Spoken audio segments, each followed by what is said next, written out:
Good day, welcome back to the flight deck. We're down here in Lydd where we left off last time on our tour of England. And it is cloudy and rainy. Weather should get better as we go to the north and as we head to the northwest coast, flying to Walney Island. But we're going to have to deal with some IFR flying as we head out and get up through the clouds. We'll be going up to 8,000 feet. And hopefully by the time we get up towards London, it will be a little bit nicer up there. So thanks for coming along, thanks for watching, and let's hop on board the aircraft and we can start getting her all set up and ready to go. Alright, I'm going to get all the doors closed in the back, now that we're all here and secured. Got the window open there, I'm going to close that. It's kind of raining out. And I'll just do a quick controls check, make sure everything is good. Excellent. We are looking good.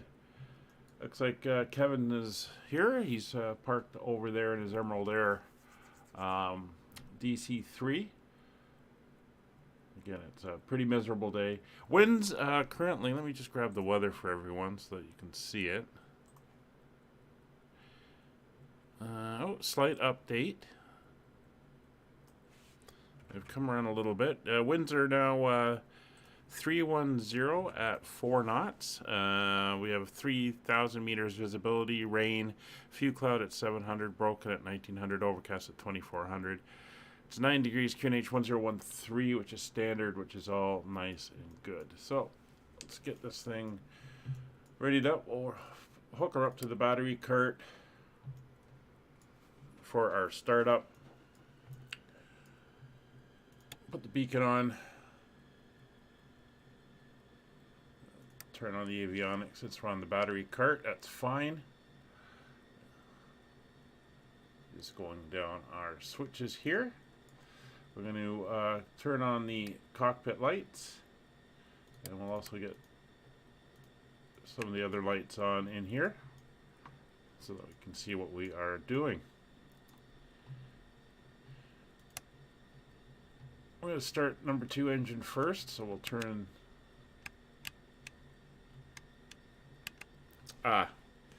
One thing I forgot to do. Let me just go to my controls. I just realized, as I remember, this is like a couple others where I've got to turn off my mags or else I can't do it manually. There we go. So that is now set. So we're going to come down. I'm also going to, while we're here, we'll go in, add some fuel. Let's go up to 75%. Is good enough. So engine number 2 to start first. We're going to go mixture to auto rich. We'll leave the propellers back in low RPM. Throttle we're going to crack slightly.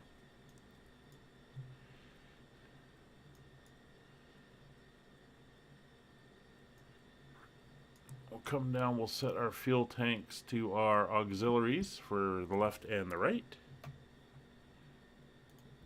There we go. So fuel tanks are set.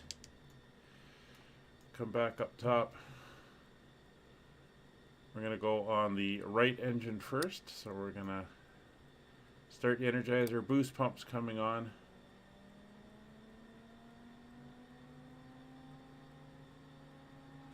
Listen to it wind up. It's nice and steady now. So we're going to boost, hold the prime, or mesh and hold the prime.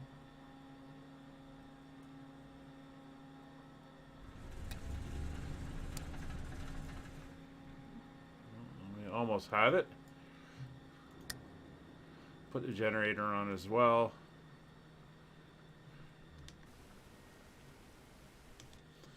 Let's try that again.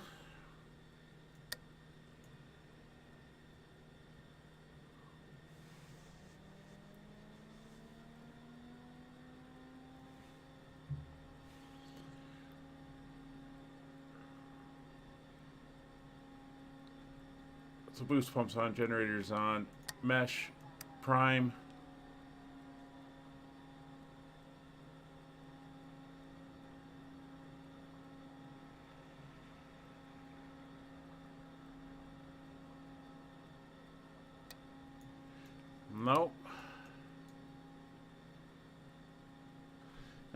Let's try it with the prop fully forward. Shouldn't make a difference.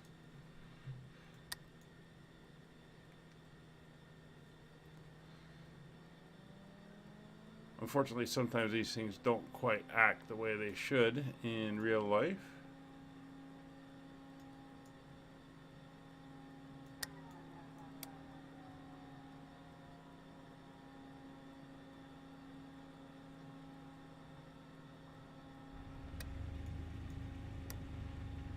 There we go.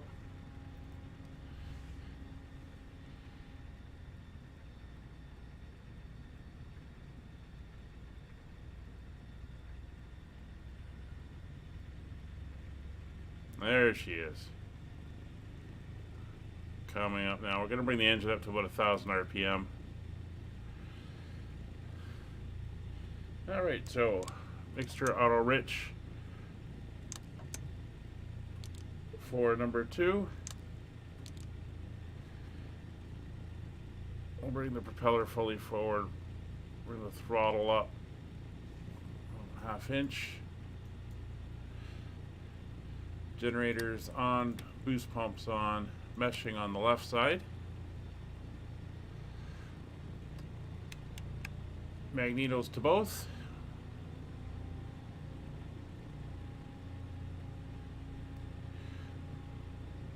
Wait for the constant pitch. Meshing and prime.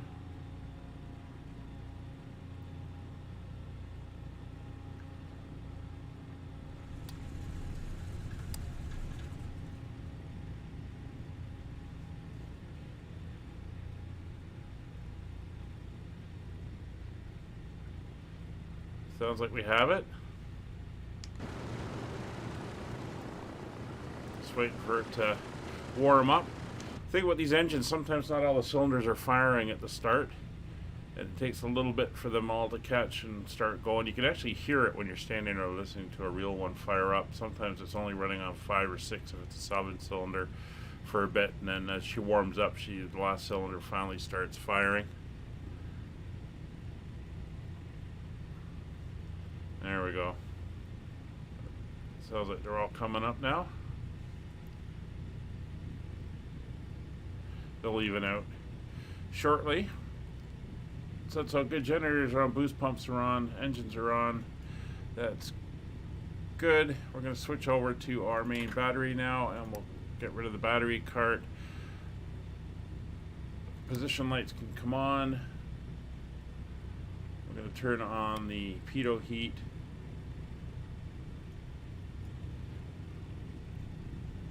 Temperature's 9 degrees, so I'm not too worried about icing at the moment. So everything there is good. So coming up to the overhead, we do have a NDB we're going to tune in. It is 385, which is the Walney NDB, so I'll tune that in so it's there.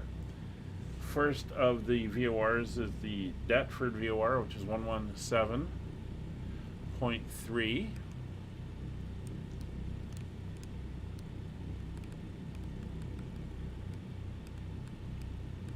There we go. So we'll flip that over. 117.3. The next one is going to be the BPK VOR, which is 1175. So we'll pre-tune that. And we'll put 1175 on this side. There we go. And the one after that's 115.7, which is the Trent VOR. There we go. So our VORs are all set. When we come down, look at our temperatures and pressures are all seeming good. Not sure why we got to split the fuel pressure though. It's probably because the engines are still kind of cold.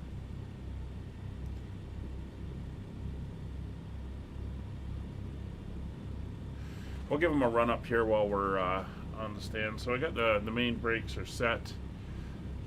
So we're going to run both engines up to 1800 RPM.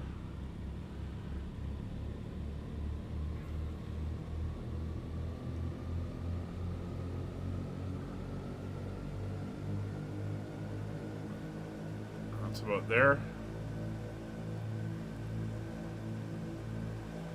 So we'll start with the right engine since we started it first.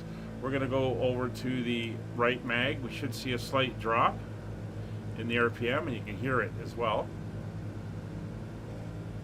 I'm going to go back to both. It should pick up, which it is. We'll go left mag only. We should see the same drop. They should be no more than 125 RPM and no more than 75 difference on the drop. There we go. Nope, wrong way. Other way, other way. Did I catch it in time?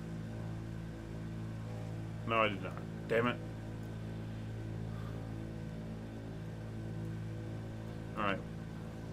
So we do the same on the other one. Now I'm just going to have to restart that engine again. Let me just get her set.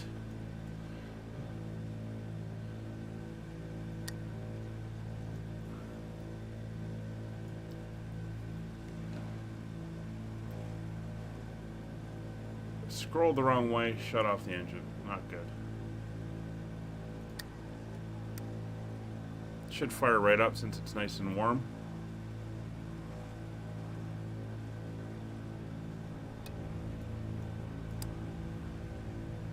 There she goes.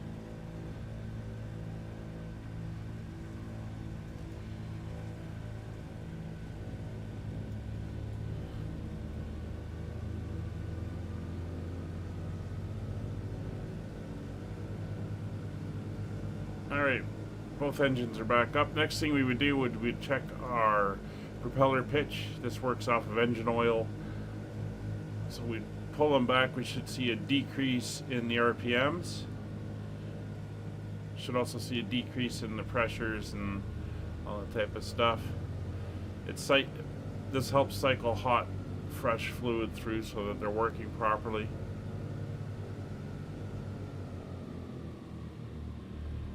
Alright, so they're all good. Cycle back up.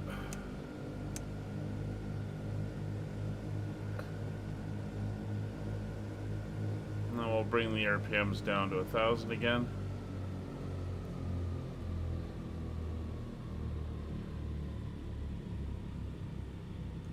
Alright, we're about ready to go.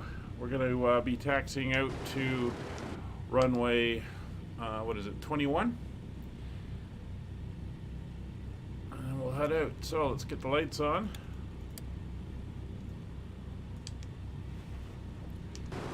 Come out.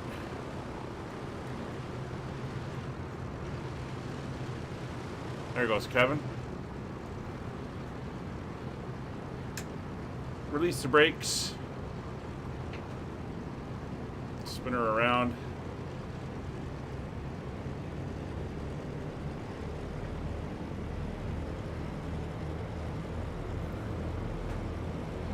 I'm flying the Royal Canadian Air Force markings of the DC-3, which is flying and located in the Canadian Warplane Heritage Museum in Hamilton, Ontario. Brought it over here for the tour. So we'll come down here and backtrack. Engines are all nice and warm. Well, we're not backtracking, we're going to be on the taxiway.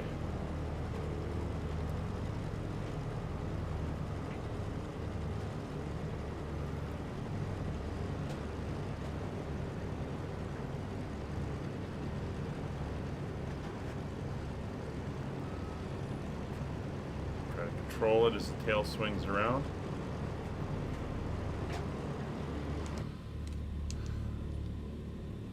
See the rain there? Not sure if we actually have working wipers.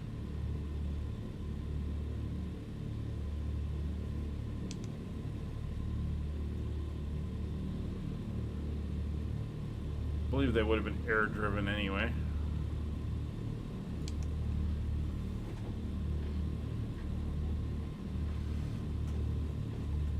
We're going to add in 1/4 flap for takeoff.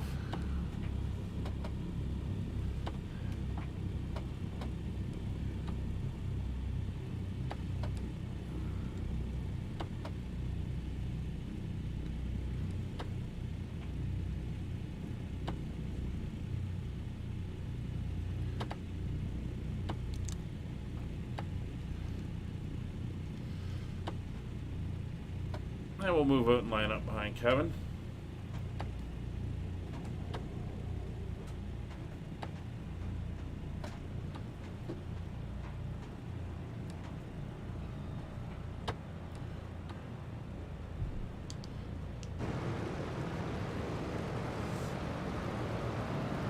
Sorry, Air Atlantique. That was it, not Emerald Air. Emerald Air is the default airline in the sim.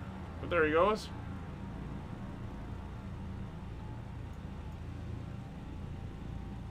We can line up now.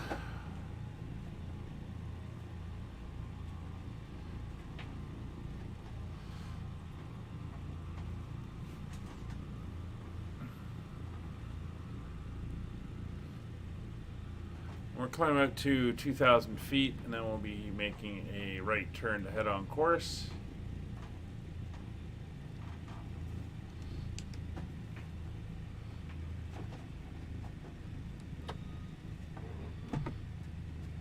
All right. Not sure what all that thunking and banging is. That's the brake pedals. All right, so mixture is fully forward in auto rich. Props are fully forward to the stops. Throttles are set. Lights are on. Flaps set 1/4. Fuel tanks are auxiliary on both sides. We are good to go.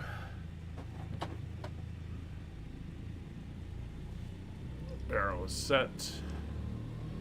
Bringing the engines up to 35 inches.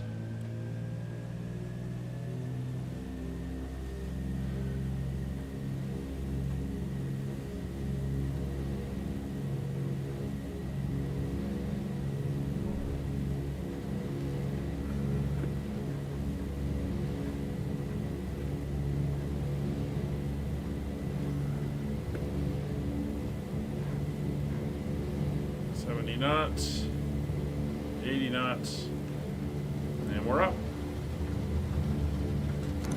Gear coming up.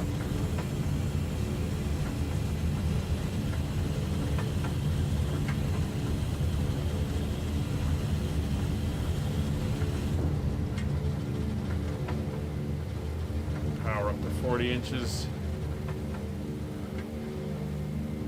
Gears retracted. Props coming back to 25. Maintain this heading.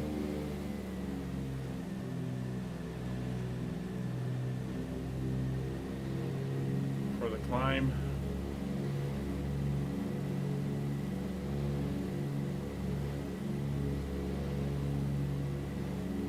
There's 500 feet.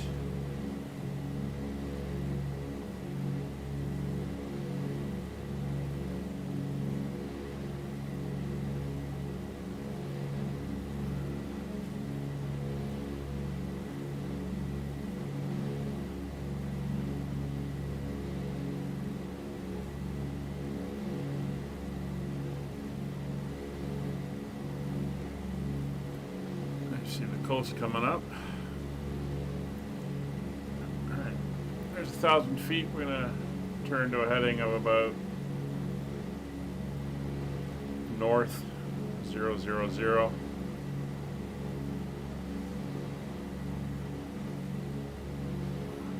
Keep the climb going.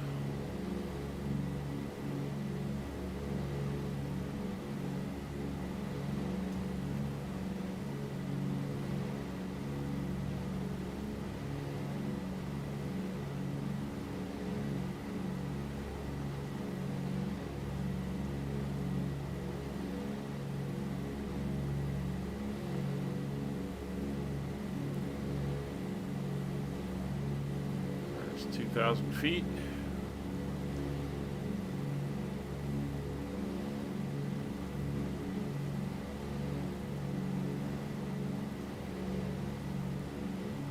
And we're coming up on a heading of 0 for north. And we'll bring in the gyros to give us a hand here.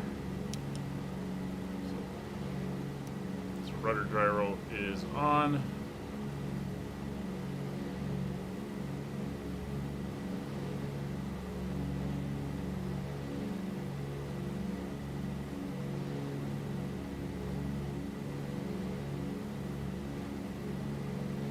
Elevator gyros are on.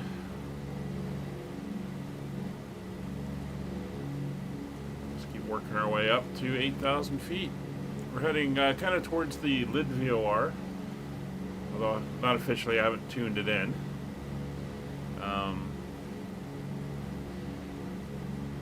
Det's our actual destination, but we're going to get back on our course.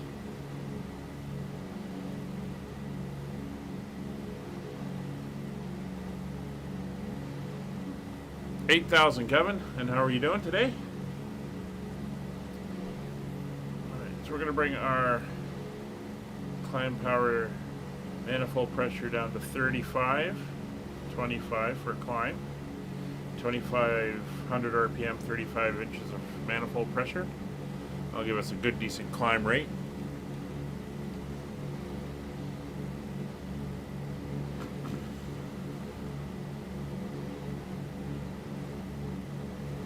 Here's 4,000 feet coming up. Starting to get a little bit brighter.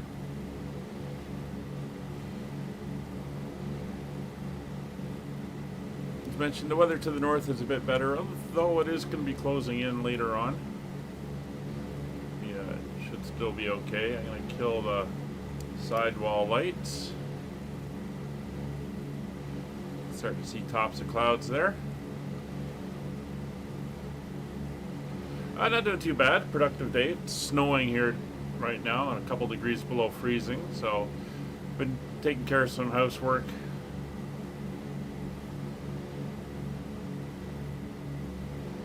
It's a good day for that. Keep pushing the throttles up to keep that 35 inches.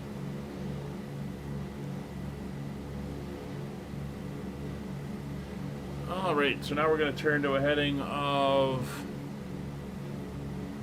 let's see what it is, roughly 316, 322, and that will have us heading to the VOR. So there's 322, and there's the top of the clouds, starting to punch through them.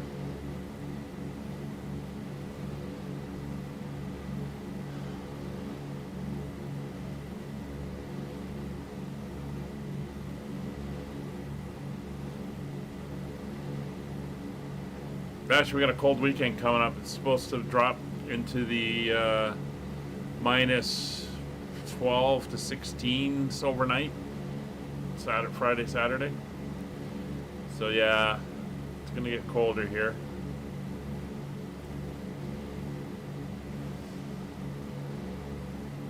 Alright, so we got a good ground speed of about 134, or airspeed of 134. We got a climb rate of about 600 feet per minute, so it's a good compromise.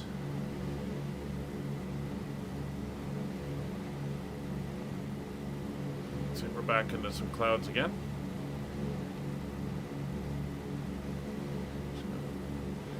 Slowly keep nudging that power. Dark clouds again. Let's see if we can find Kevin. He's out there somewhere.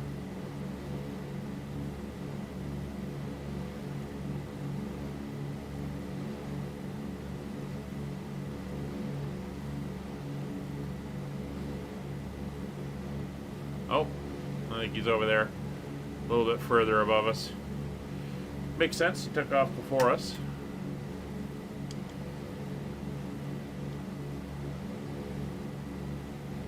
But we're back into the clouds. You can see it all nice and wispy and everything, which is pretty cool.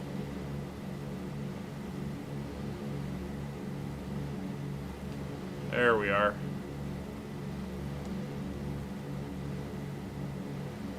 Nice views there. She breaks up.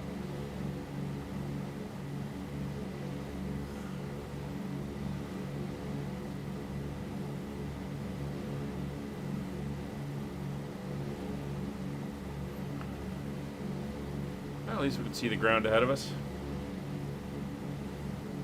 Ooh, liking the sun effects on the panel here.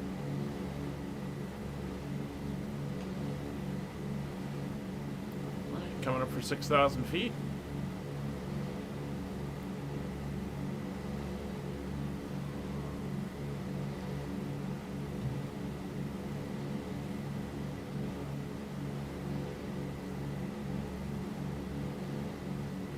Try to keep that 500 to 600 feet per minute climb going. Some heavy cloud off to our right. Seems to open up to the left a little bit.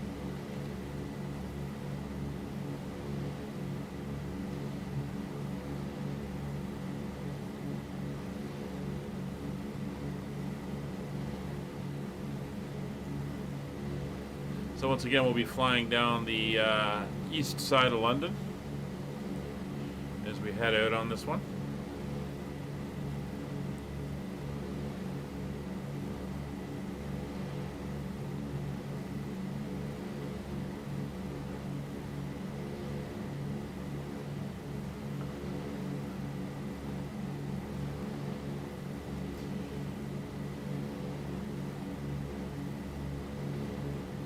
So Kevin, at the end of the stream, I've got a little outro I made. Just let me know if everything comes across fine, because it looked okay, but can't test it unless we're on a stream. So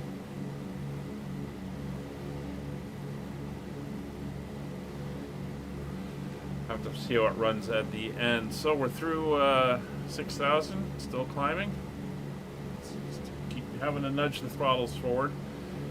As the air pressure outside decreases, we have to open up the throttles to get more air in and keep that pressure in the carburetors for the engines.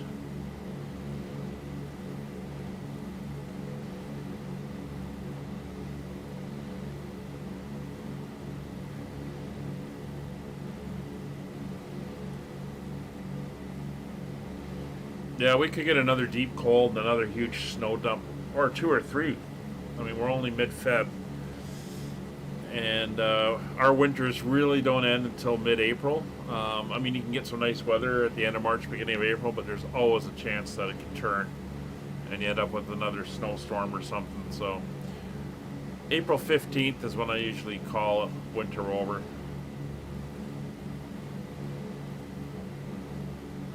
Have to get the bike out for April 1st. It's usually when I get it out, and if the weather's good, hey, we'll go riding.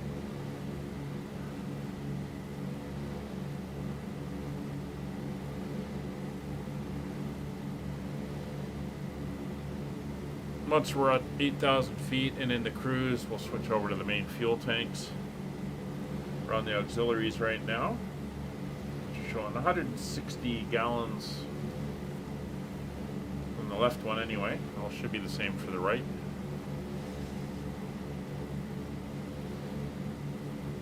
Speed's back to 130 as we climb.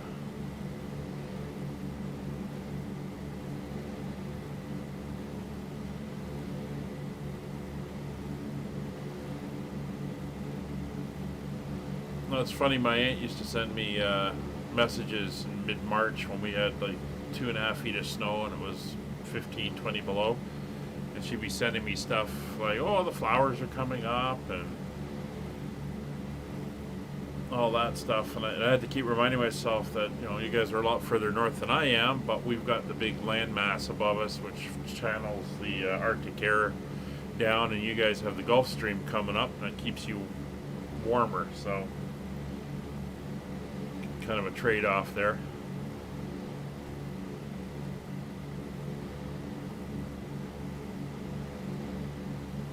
Alright, 600 feet to go.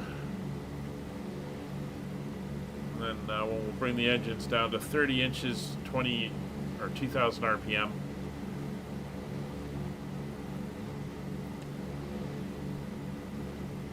And that will get us settled in nicely. Oil pressure is good, fuel pressure is bang in the middle, temperatures are all looking good.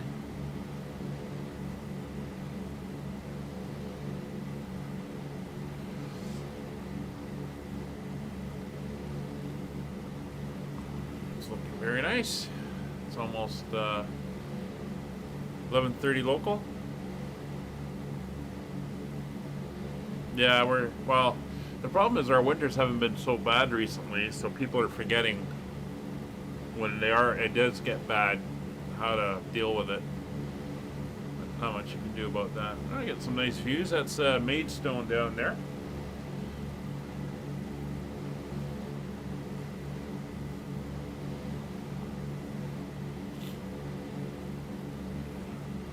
in and out of clouds as we go. There's 11 or 8,000 feet coming up.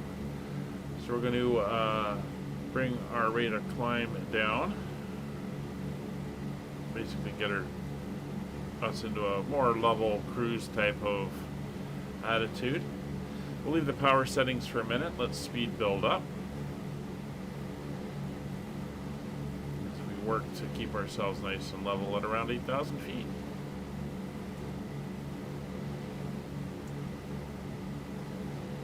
Destination runways are about 3,400 feet or so. So we rolled the time back. It's currently 11:30. We started at 11 o'clock local time in the sim, but this is live weather, so winds and weather are what they actually are right now. Why live weather and roll the time back? Well, it's nice to be able to see what we're flying over in this VFR flight. But sometimes the live weather is a lot more interesting than just doing the presets. Alright, so we're sort of leveling off at 8,000 feet here. So I'm going to bring the manifold pressure down to 30 inches. I'm going to bring the RPMs back to 2,000.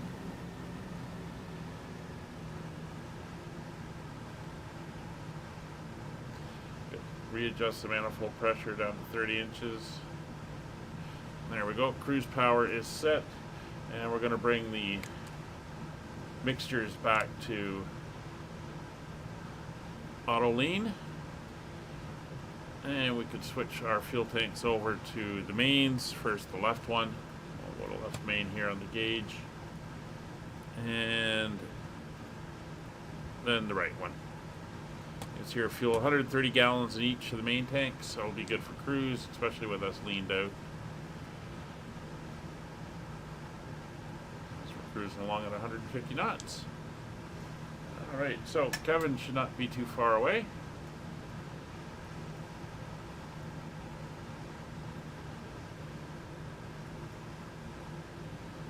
There he is, right ahead of us there.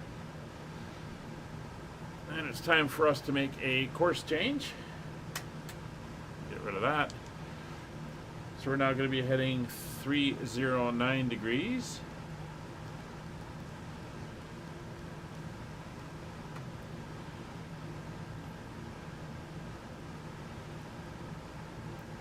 Go up top, and we're going to switch over to the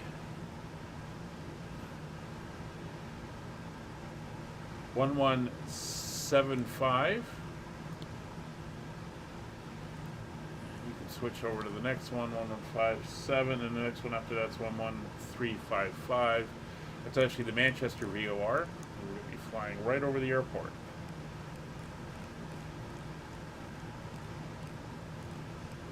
Well, that 550, that's it.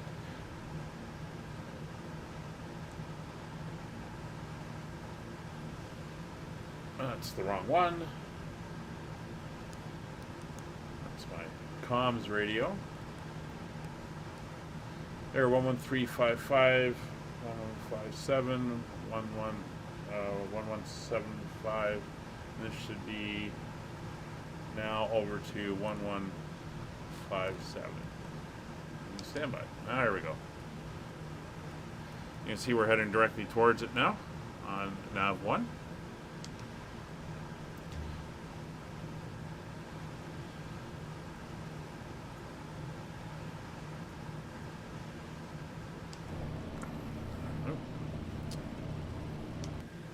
Would help if I'd remember to put my flaps up. I just noticed that.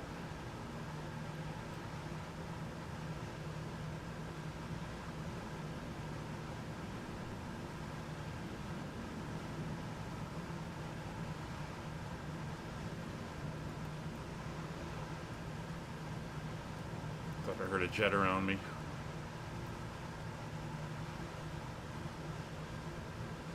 Can't believe I forgot to put the flaps up.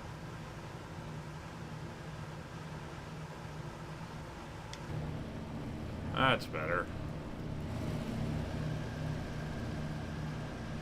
There's the clouds we're leaving.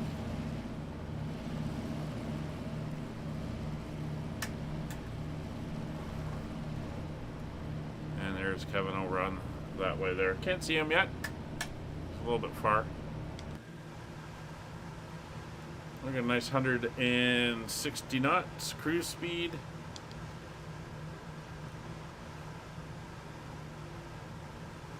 We'll just monitor the altitude here because there is no altitude hold. We just have to play with trimming, electrically trimming the aircraft for vertical speed.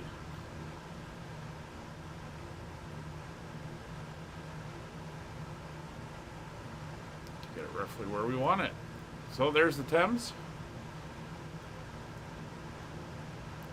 You should see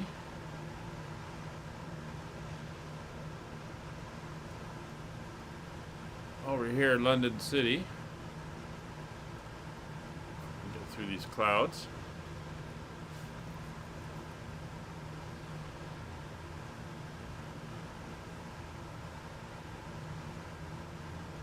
Our ground speed's almost matching our airspeed, so yeah, as mentioned, the winds are pretty light. Nothing's really moving weather-wise around here, it's just sitting.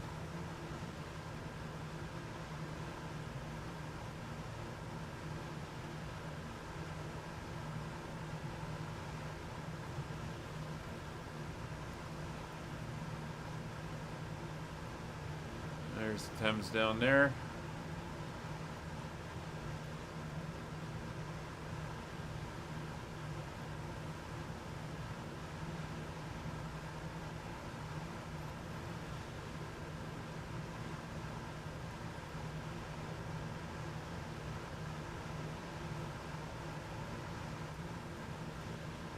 There it is. There's the Thames. There's London City Airport. It's right there. You can see the dock. You can see some of the buildings further in. There's the O2 Arena. You can just kind of make it out. Zoom in a little bit. There's the O2 Arena. Here's Greenwich. Canary Wharf. There's City Airport. See some of the other buildings. That's the Shard, Parliament's past there. So like I said, we're flying over the eastern part of London.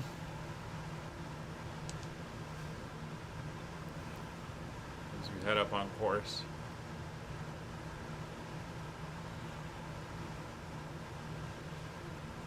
Next live stream is going to be Friday, actually. We are back in Aurora, flying the 737s. We're heading back from Toronto, heading back out to Vancouver.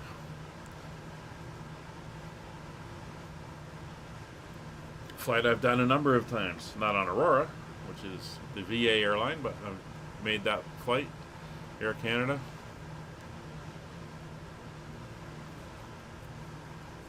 Most recently was in September.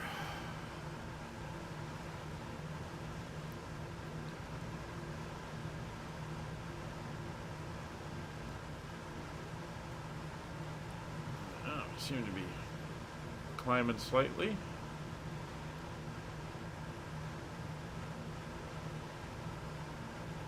So do a couple down notches just to see if we can get her back under, down towards 8,000. That's the thing with this airplane, you're going to be bobbling up and down as you go.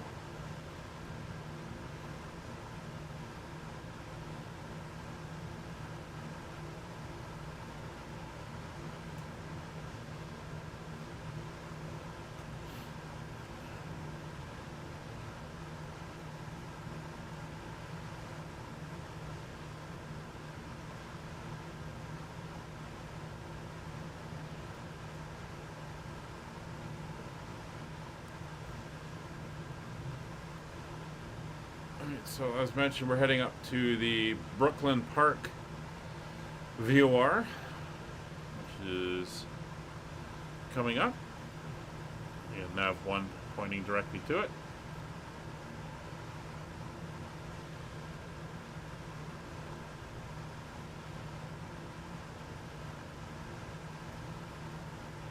So we're back into some clouds here. Leaving the landing lights on just help with being able to be seen, but we can turn them off now. That we're in level cruise and out of the main bits of cloud.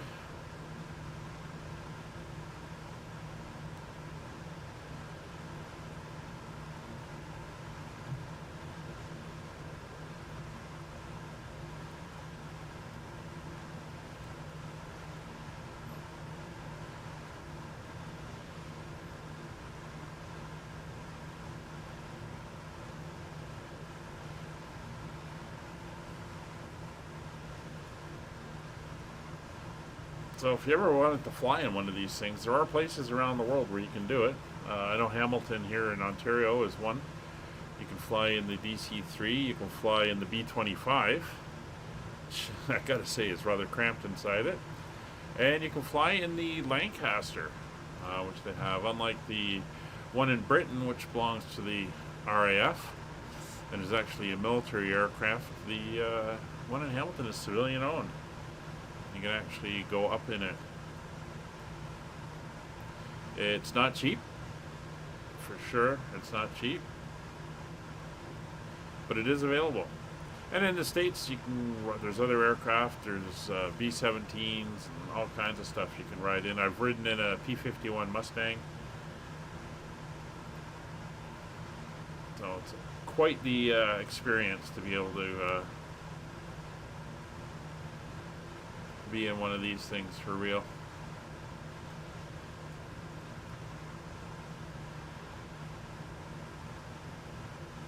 I don't know, KLM had, I think they still have it, a DC-2, the predecessor to this airplane, and it was painted up in KLM colors. It was early 1930s. I'm not sure if they do rides in that. And then there's a there's like a Constellation, I think, does you can go up in, and the Breitling have it. So there's always ways you can get up in some of these aircraft and get out, view around, and see the world in historic airplanes. It's pretty cool.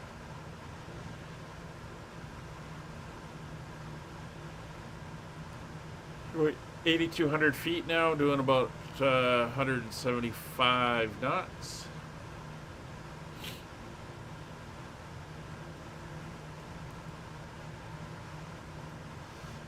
On course, tracking for the BPK VOR, Brooklands Park. And I believe if it's the same Brooklands, that's where the first racetrack is built in the teens, maybe before the teens. Like 110 years ago, it was a brick racetrack, Brooklands, High Bank.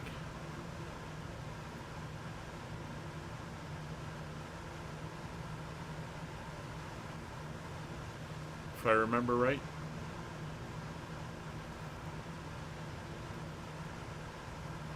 Alright, just watching our altitude here. Let's see if we can tune in the local radio station. Still haven't figured out how to get the OBS stuff up and running.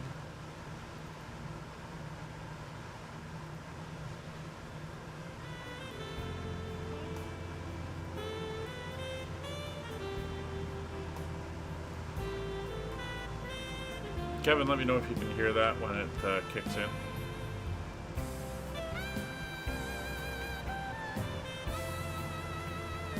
Unfortunately, the way it feeds in, I can't tell what the volume on the stream is.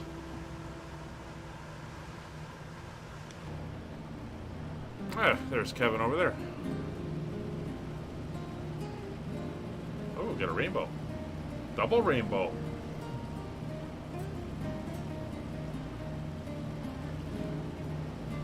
Very nice.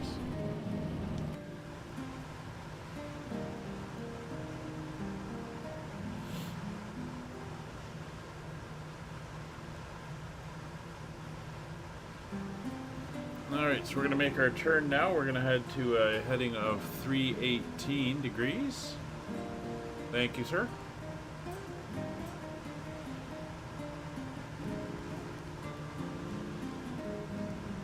Alright, turning to 318. And that's us heading up to the TNT VOR, which is the Trent VOR.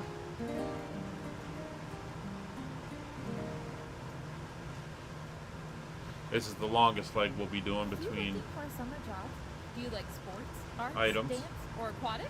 So let's switch over on the radios. 1157 is what we want.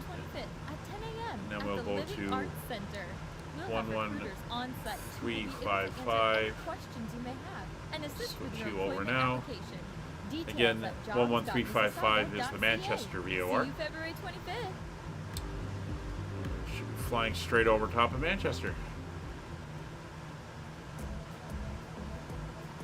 When it comes to how you listen to music, there's no wrong answer with Spotify Premium. Download and take what you'd love to hear offline to stay true to you. From your couch to dancing in the streets. Alright, so abandoned, Luton Airport upgrade to Premium and listen your way. should be coming up. Let's lean forward, see if we can see it.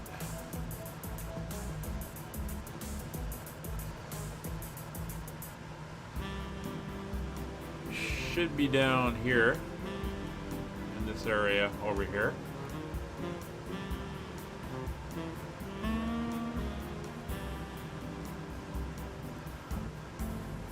Yeah, there it is. You can see how far away from London that is. And it's considered a London airport.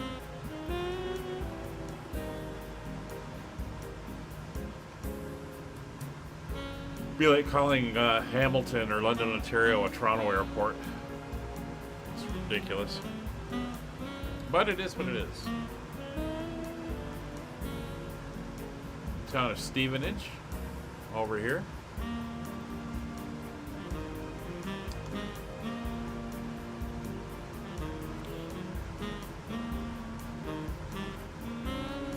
Yeah, making some good speed now.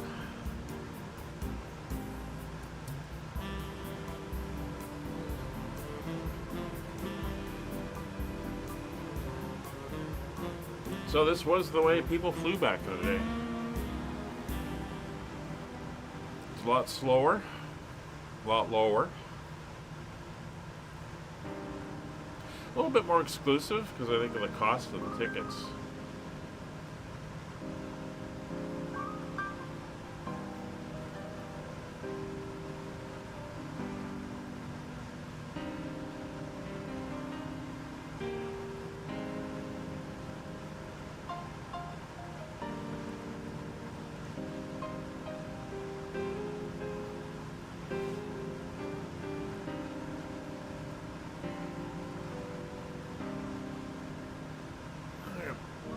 Couple more towns coming up.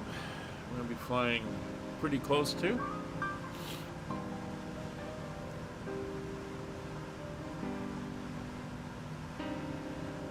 Also seeing the countryside out here.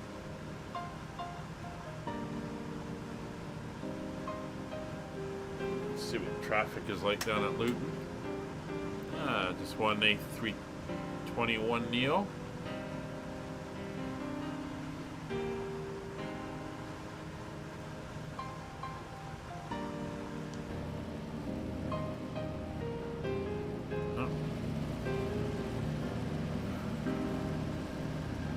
Uh-oh, Kevin, did you freeze? I got past you somehow.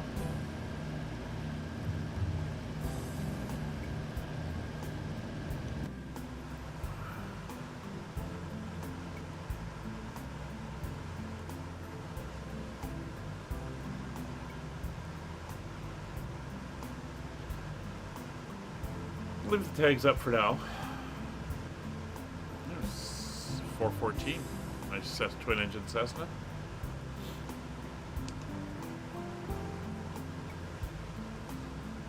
Alright, we're veering slightly off course, so we're going to turn a little bit more northward.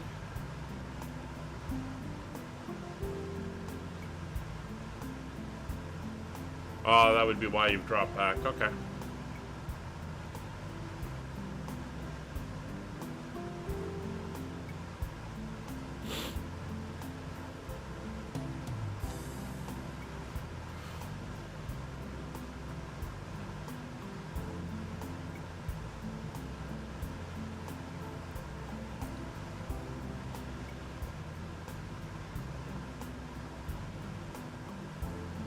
Yeah, definitely clearing here, but there seems to be a wall of cloud up ahead.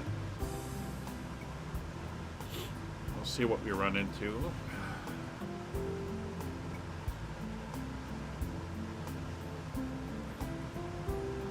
If I sound a little congested, you'll have to excuse that. It's the dreaded winter sniffles. Alright, so let's take a look at the current weather. The closest matter I can get to our destination is actually in Manchester.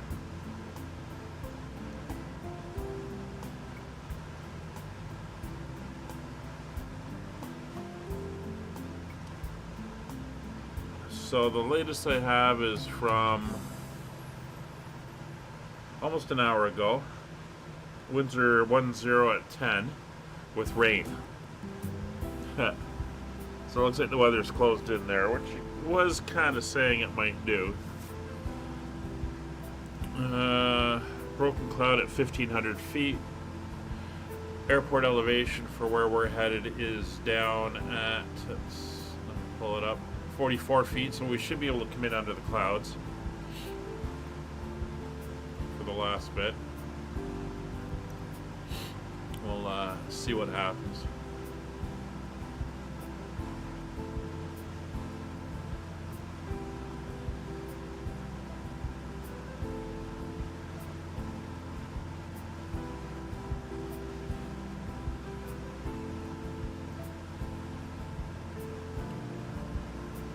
Still making good progress down here. Yeah, you can definitely see that cloud layer up in the direction we're headed.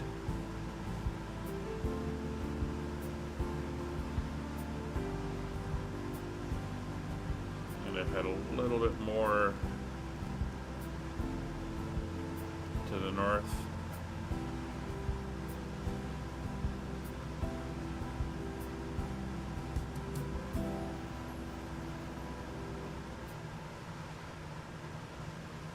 Dust off your hammer, because Home Hardware's Built for Savings sale is here.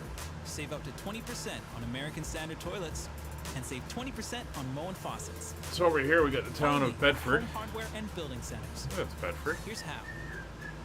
Yeah, that's Bedford. Take the guilt out of your listening pleasures by indulging in what you love with Premium. Download and listen to ad-free music wherever your day takes you.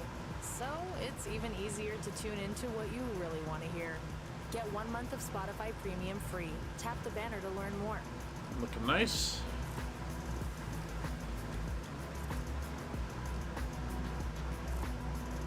This is the Cranfield Airport, EGTC.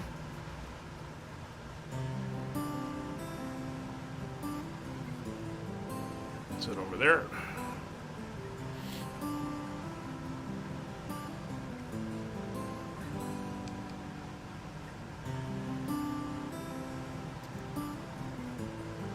So this tour of England wraps up our tour of all of the countries. Ireland and Wales were done as a video series early on with Flight Sim. We did Scotland a little while ago, and now we're doing England.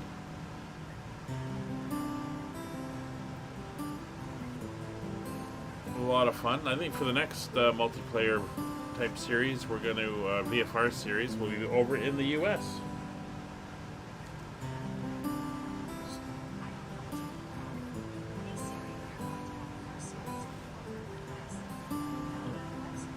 My phone decided that my talking was to it, and it's now saying it doesn't understand what I'm saying.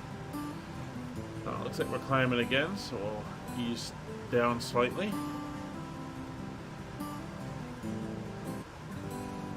But I think we're going to try to keep these series in some of these older classic aircraft. They're a lot of fun to fly. And I do have an aircraft lined up for the next one.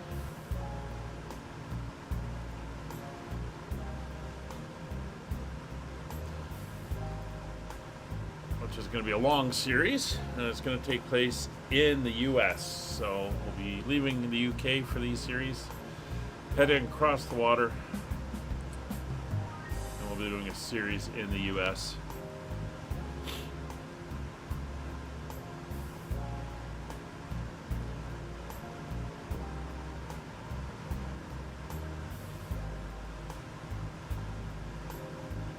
There'll be more on that to come. And if you want more information on the series, like I say, people are always welcome to fly along. If my live streams are all community events, be they multiplayer like this series or on VATSIM like some of the airliner stuff, you're more than welcome to come along. I try to come up with interesting routes and tours and trips we're doing. On Monday nights, we're currently doing a world tour where we have just landed in Seoul, Korea. As we circumnavigate the globe, we'll be heading off to some more interesting places from there as we keep going. We're not even halfway through that one yet.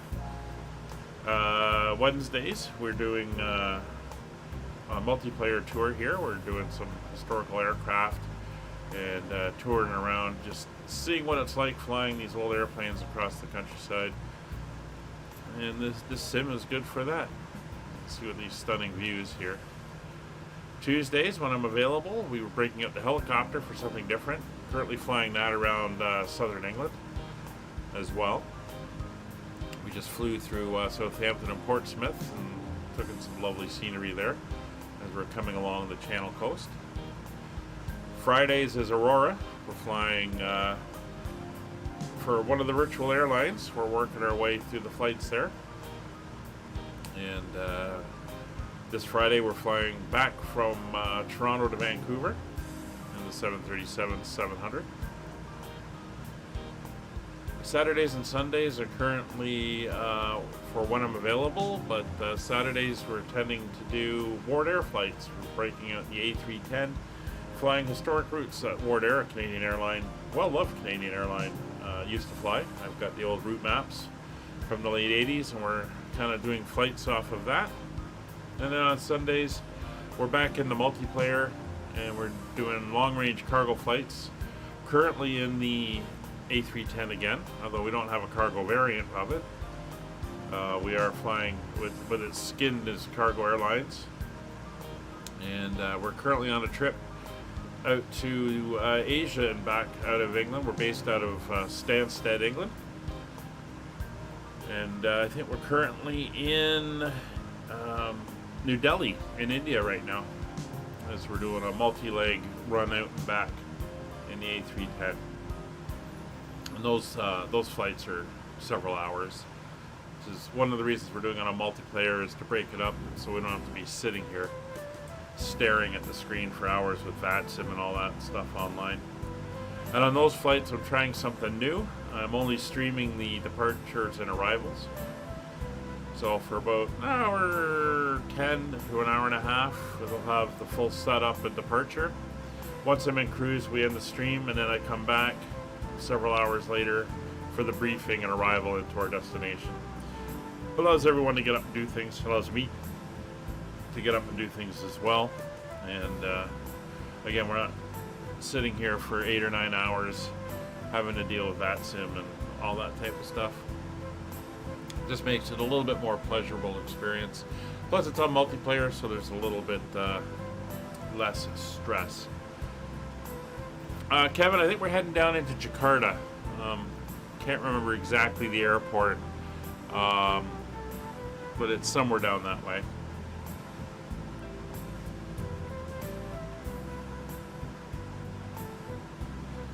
And then I believe it's Jakarta to Sydney is the last leg.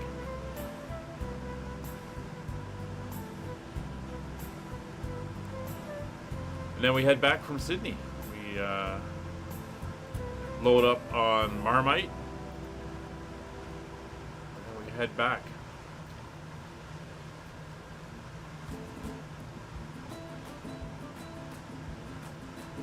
Alright, and to make a slight adjustment to the left.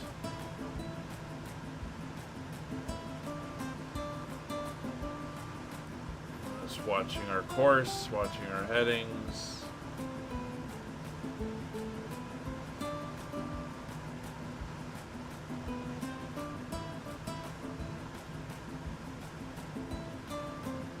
And definitely a lot of cloud coming up. D-77TC. I do not know what aircraft that is.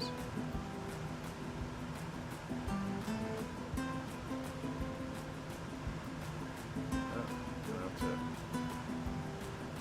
A little bit of a nudge upwards.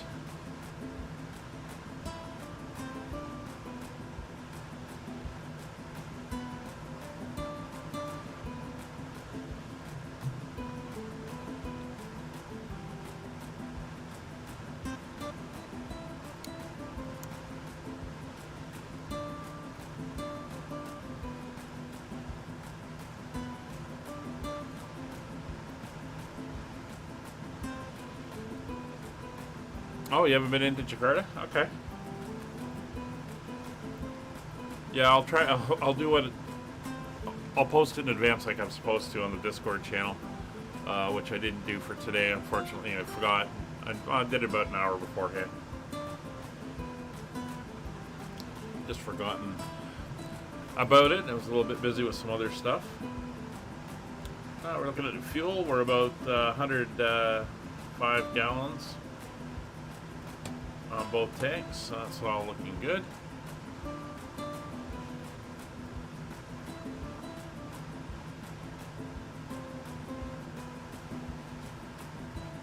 Let's get ourselves back up to 8,000 feet as we head towards this weather here.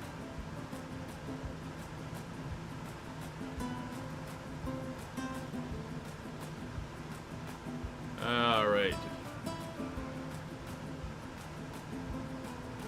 Yeah, we definitely got a rain system southeast of Manchester, and then we pass over Manchester, which is currently showing fairly clear precipitation, and then we're back in on the other side.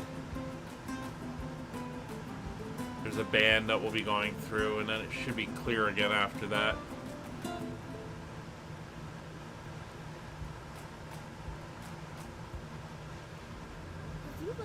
Summer job? Do you like sports, arts, dance, or aquatics? Then you should attend the City of Mississauga's Job Fair on February 25th at 10 a.m. at the Living Arts Center. We'll have recruiters on site who will be able to answer any questions you may have and assist with your employment application. So we are en Details route. at jobs.mississauga.ca. Again, this is the longest leg that we're going to be flying through. We're on our way. We're going to cross over Leicester.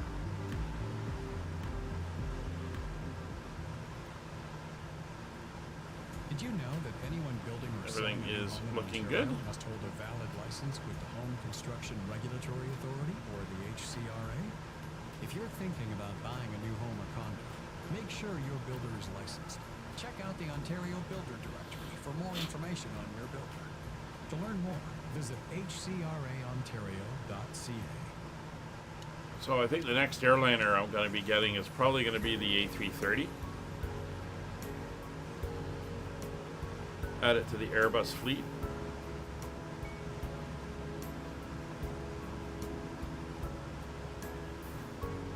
I would like to get a nice 747. I think that'll be the next Boeing I get.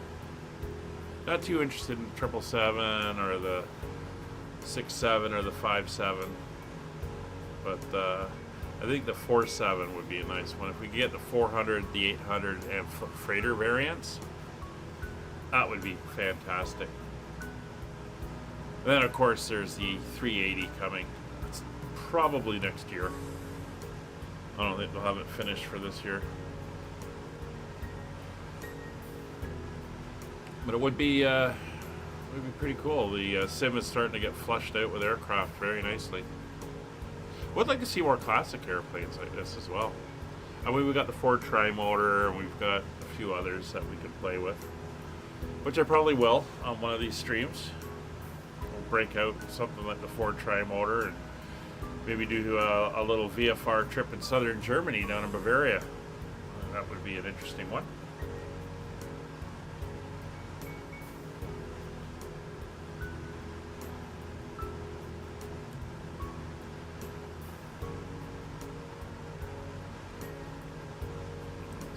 Watching our altitude here, so we're starting to get a little high.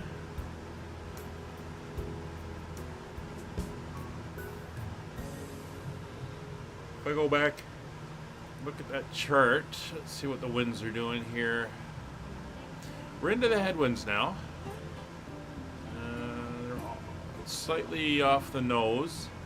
They're not that strong. We're kind of working our way up a valley with a little bit less winds. They're stronger definitely out at the coast, that's for sure. Out towards the east coast, over York and Sheffield and everything, the winds are a bit stronger. And then if you go westward out over Oswald Street, Telford, Chester area, but there's a little band that we're going up right now of a little bit calmer air.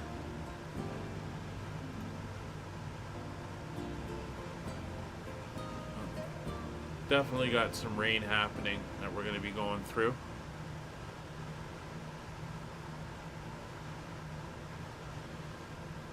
Oh, you're going to Marburg. Ah, cool. Yeah, I went to Bavaria once, and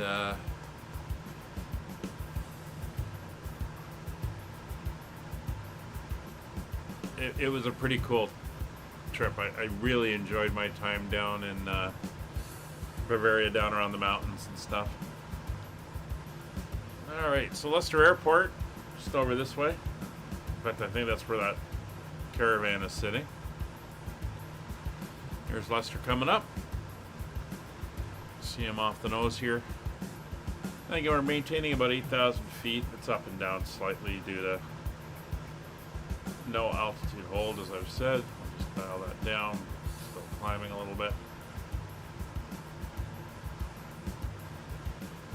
See if we get a slight descent going, get us back down towards that 8,000 again.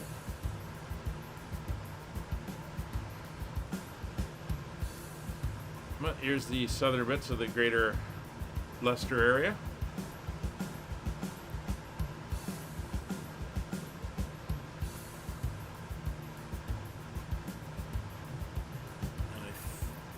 Should run into that water, or there's this band here, then it clears for a little bit, and then there's a heavier band up around Manchester itself.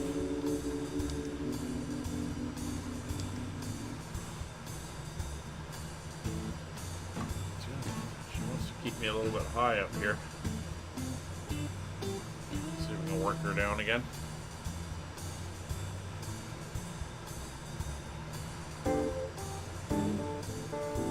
Drop back down, check the gauges. Manifold pressure, RPMs are good. Oil pressure is good. Fuel pressures are good. Oil temperatures on both engines are good. Cylinder head temperatures on both engines are good. Carb temperatures are low, but it's fine. Not worried about carb heat.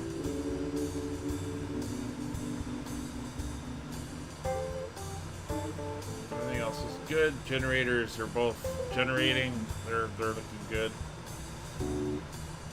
So we're doing fine. And our beast over here, there's Kevin over there in his DC-3.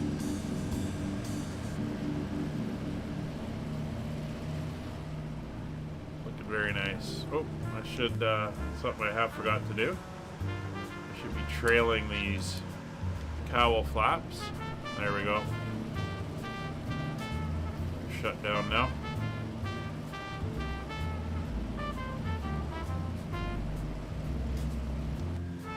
That keeps the heat in, keeps the engines up at temperature. Not that it's really affecting anything, but in real life it does.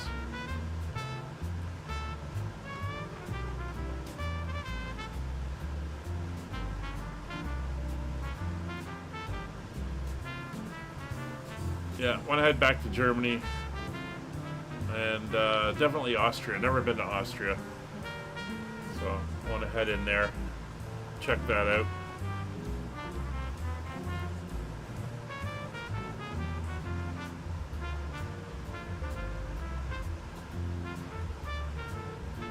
Alright, we're going to be passing by the East Midlands Airport shortly.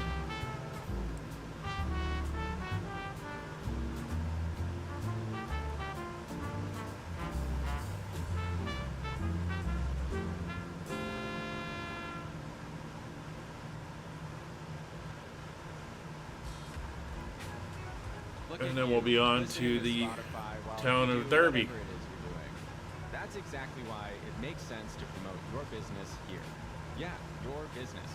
Whether you have 2 employees or 2,000, your voice can reach as broad or as narrow of an audience as you need. And connect with them where visual media can't. Try it today. Yeah, it's not too windy out, but it is bands of rain today.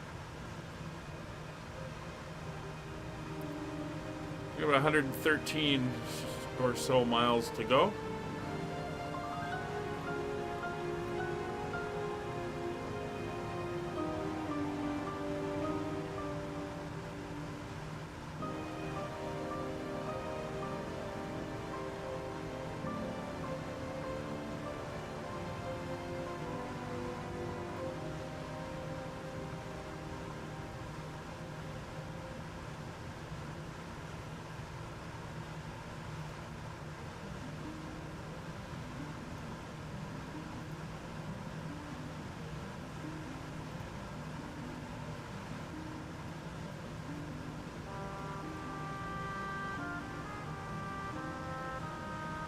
Alright, we're looking good. Cruising along. There's the airport, East Midlands. Passing just west of it.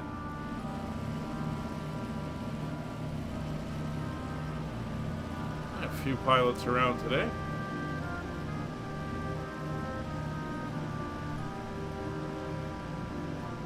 Do love how we're drifting through the tops of the clouds here.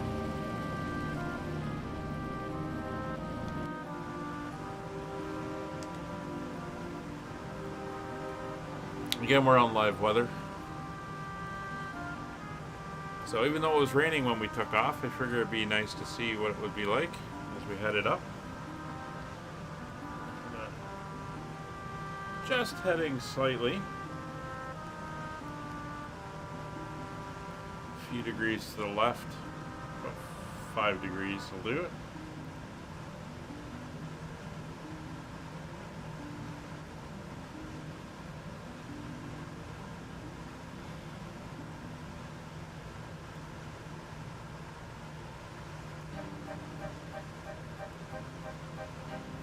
We're coming up to Derby, and then the Trent VOR is just past there. We're getting up into the Midlands. Obviously, we're at the East Midlands Airport.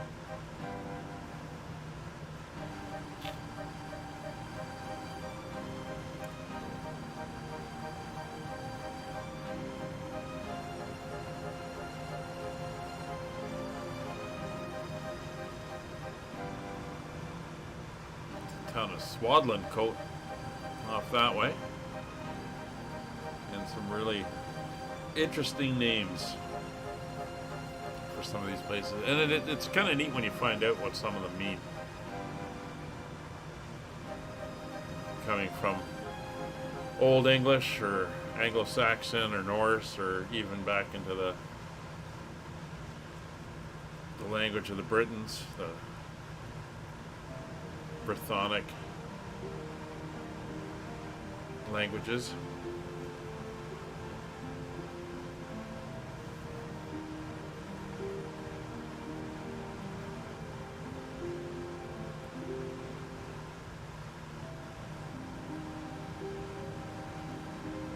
So we're doing about 180 miles per hour. We're showing a ground speed of 161 knots.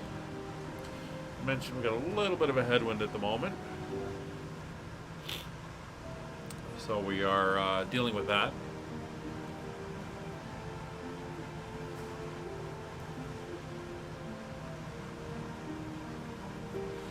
But we should be on the ground shortly. Won't be too far past Manchester when we're going to start our descent. And we should be, well, right around the Trent VOR, we should be starting to see the Pennine Mountains. Pennines?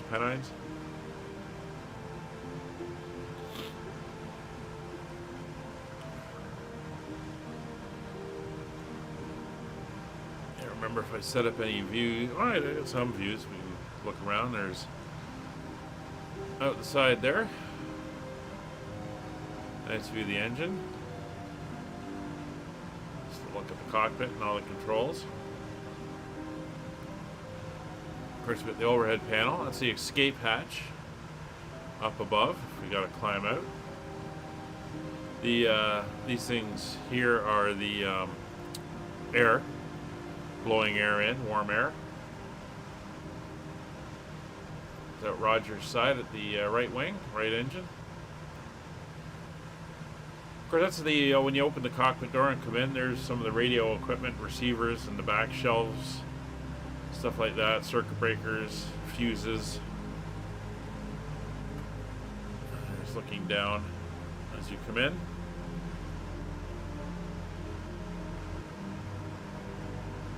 Beautiful aircraft, one of the most successful early airliners. Came out in the mid-30s.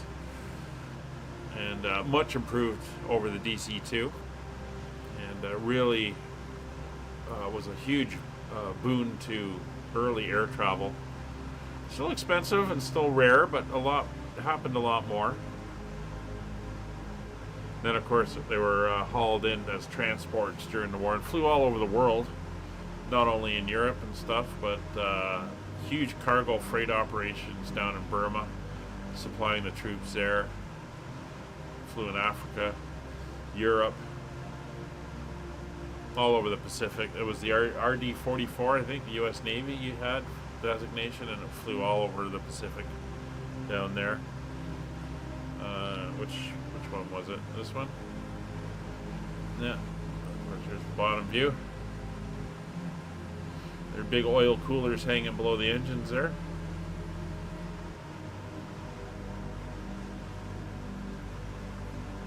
Great view of the working end of the airplane.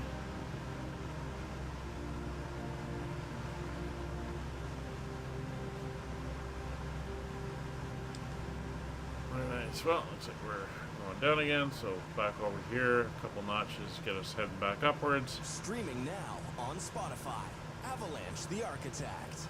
Get ready to experience the raw and authentic rhymes of a true Bronx rapper.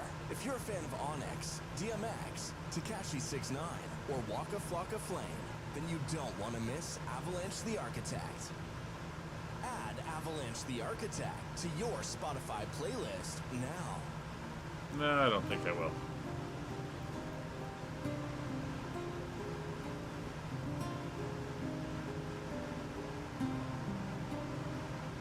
Oh, that's a jet over there, the 339.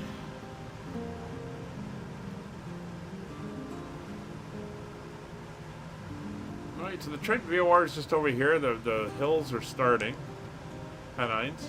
Just start to make out some of the ripples in the terrain coming up. So we're going to come up to towards the Trent VOR. We're then going to head towards Manchester, and we will be heading pretty much directly to the Manchester airport. We're going to be crossing overhead. There's an old airfield down here. These are old RAF training fields. You can see the design with the triangular runway layout. Might not even have been a training field. This could have been an operational airbase during the Second World War.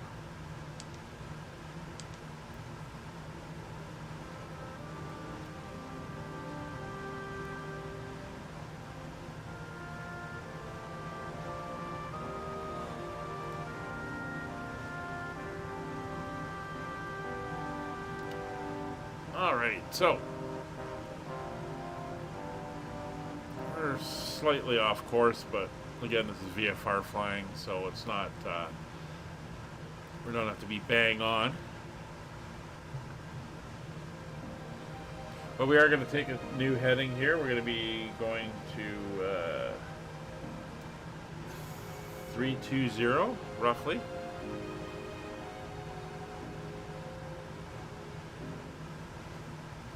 But we're just going to keep on this heading for a little bit more before we make the turn, just to try to get us back a little bit better onto our track. You can see pointing off to the next VOR. So we're going to switch over now to the 113.5. See, we're kind of heading that way anyway at the moment. So we'll just keep on this way. Passing over those cloud layers. Oh, there goes Concorde.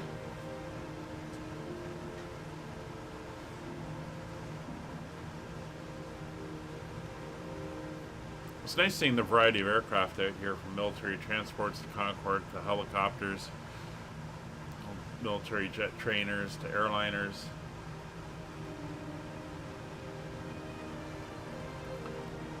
This must be the Captain Sim 767-400. Yeah, it's stealth pilot over there flying an unknown aircraft.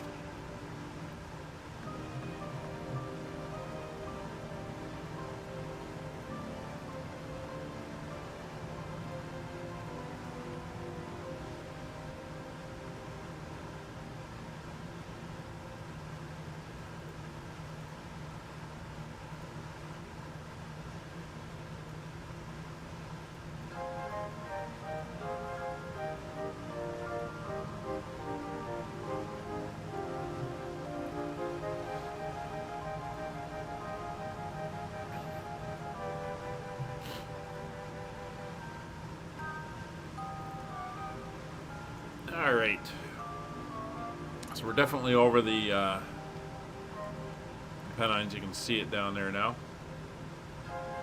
Zoom in a little bit. Rolling hills. Beautiful area to go visit and drive through. Done it a few times now.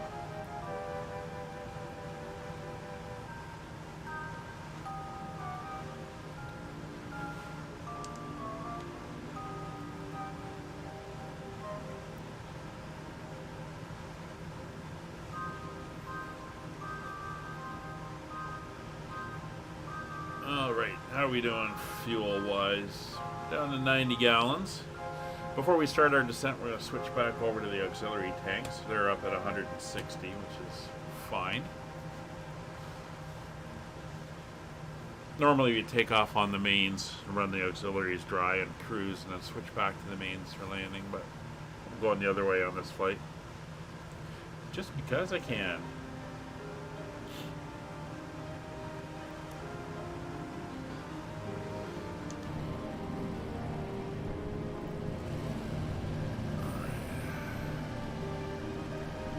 Kevin's behind us.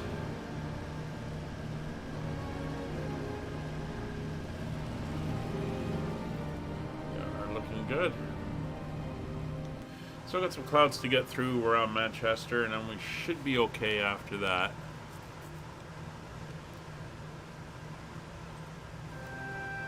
We'll see. Now that last weather report said it was raining in Manchester. So we'll get a more up-to-date one.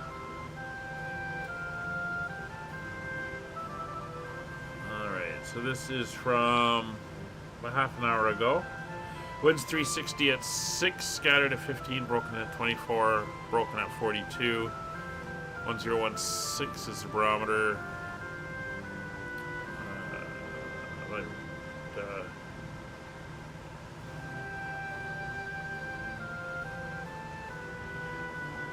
It's predicting light showers over the next 6 hours, which is fine. Not too worried about that.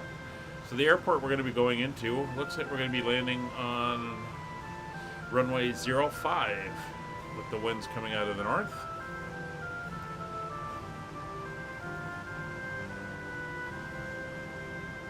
Actually, we got runway 35 we could use as well.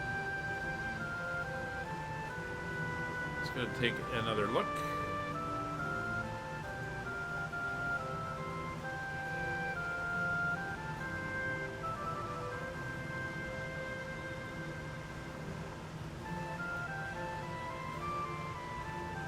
Okay.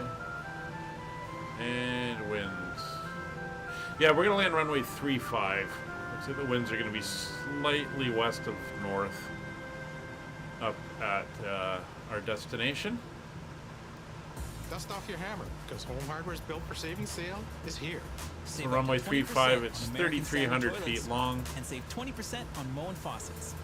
We'll then Only at Home Hardware and Building Centers. backtrack. Once we're both down, we'll backtrack to the terminal, which is on the southeast side of the airfield. Then you should attend the City of Mississauga's job fair on February 25th at 10 a.m. at the Living Arts Center. We'll have recruiters on site who will be able to answer any questions you may have and assist with your employment application. Details at jobs.mississauga.ca. See you February 25th. All right, everything is looking good. We're going up again, so we're gonna notch it down a couple notches. Get us down to 8,000 again.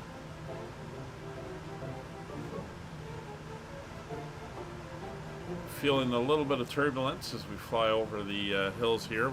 We get the mechanical turbulence.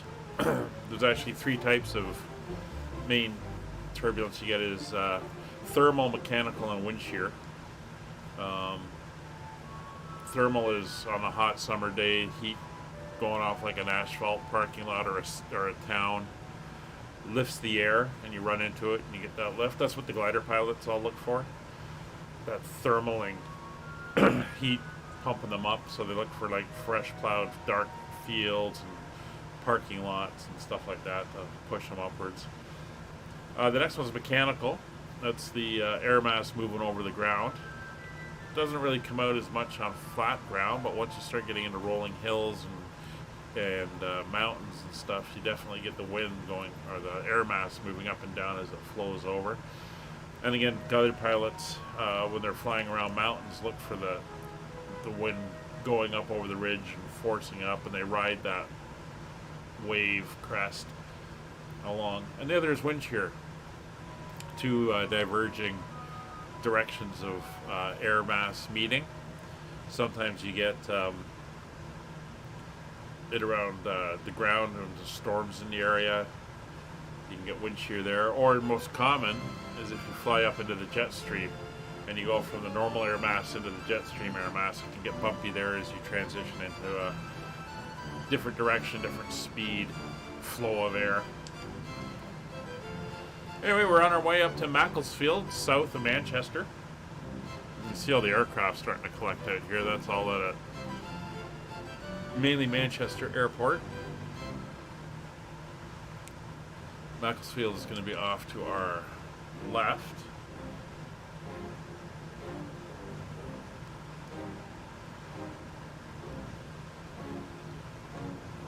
It's down on, well, kind of under the clouds here now. Not going to see it that much. There's a D-77 TC. I still don't know what airplane that is. I'm not recognizing it. Although it's easily getting to the point where there's so many out there now. Looks like we got a Dark Star taking off.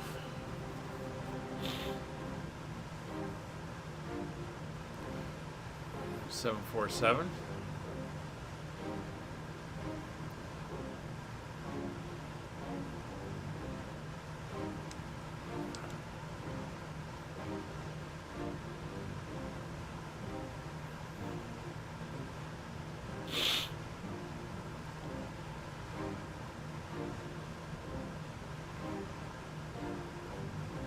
He's keeping her down low. Interesting.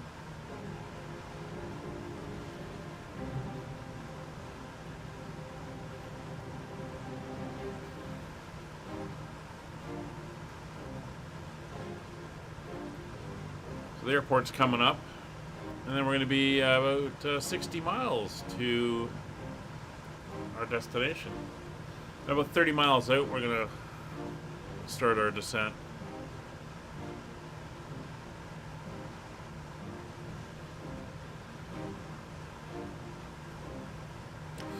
Yeah, yeah, it can catch you out though because you can't see it, which is always not a good thing for something when you're flying to run into something like that, which can have such, especially close to the ground, that can have such an impact when you don't know what's coming. There's Manchester Airport. There's the main terminals over there. And with the cruise over the top of it. And then we're going to take on a course of, let's look it up.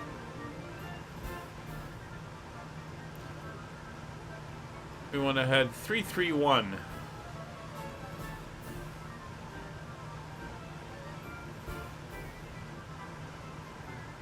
Doesn't look like it's raining out at our destination, although there is rain in the vicinity.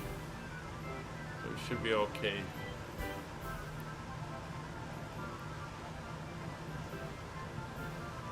So we're going to want a heading of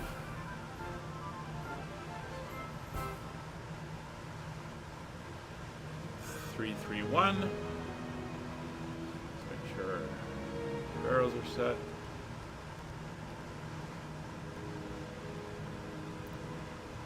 I'll make the turn.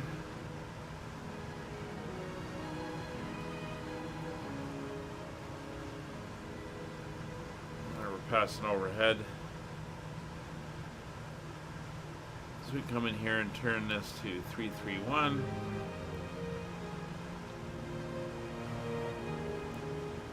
So we should find this to be showing us flying directly away from it now.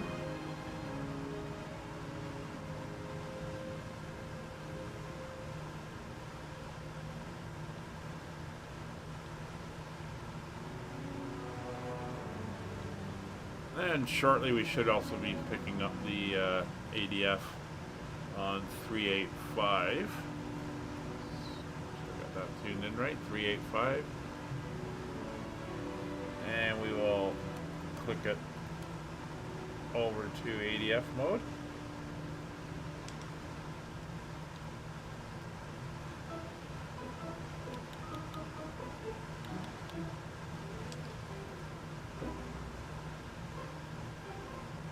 All right, we're on track.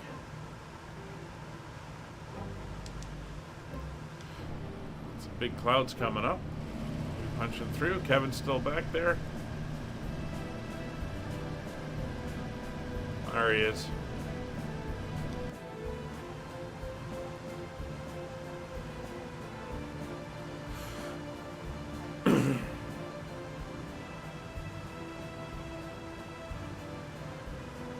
Yeah, I haven't heard the wind shear alert come on yet in any of the aircraft, but I think now the weather engine's advanced enough that it can create it, so definitely something you got to bear in mind, especially if you're landing in mountainous terrain.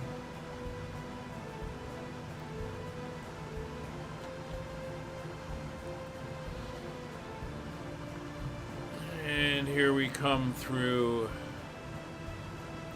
punch through the clouds as we head across the western side of Manchester.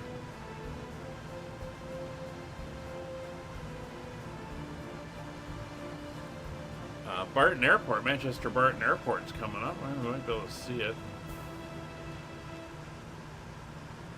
Where is it?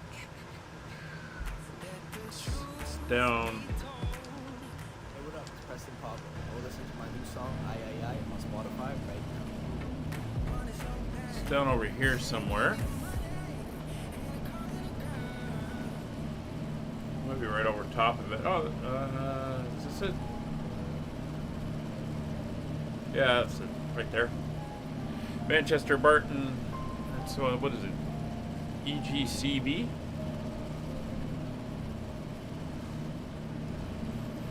There's the town under the clouds. The downtown Manchester's out over that way.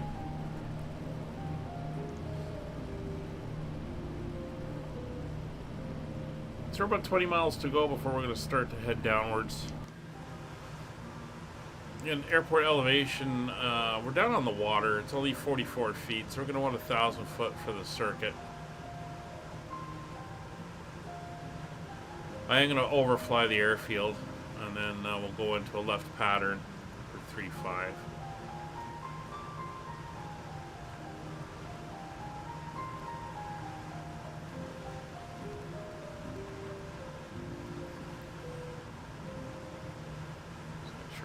heading towards it. Don't drift too much.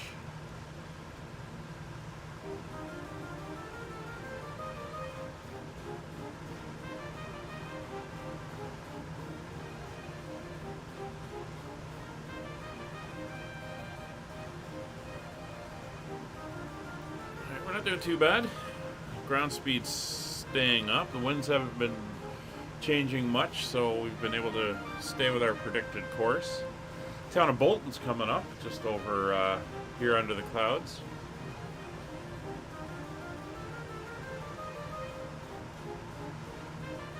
So Walney Island is literally on an island off the coast at the next to the town of Barrow-in-Furness. And then there's a little island off the coast, and the airport is on the island. So we're going to be coming in, flying over the town, and then we'll enter into the pattern.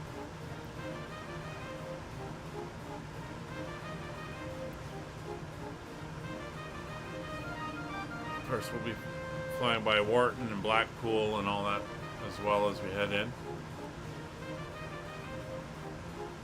Just looking at my charts, making sure we're heading the right way.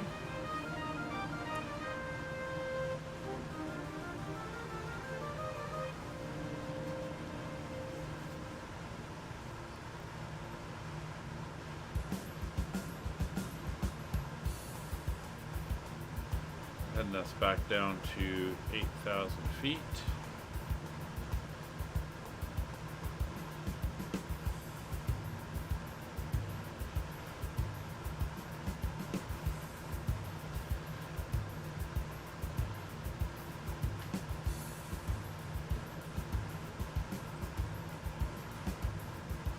So once again, we're back on our next stream on Friday, same time during the week, 1930 hours Zulu. We're back in Aurora, flying from Toronto to Vancouver in the PMDG 737-700.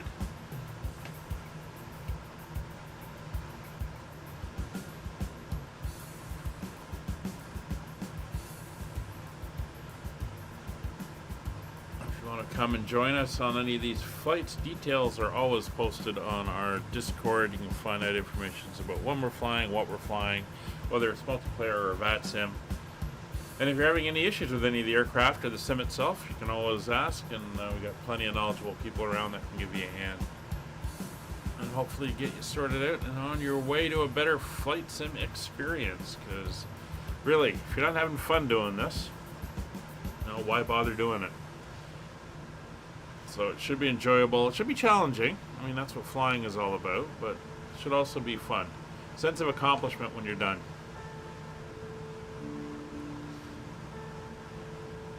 Especially when you do a long flight or a difficult flight or fly a new aircraft and manage that proper landing, butter landing the first time, all that neat stuff. That's what it's all about.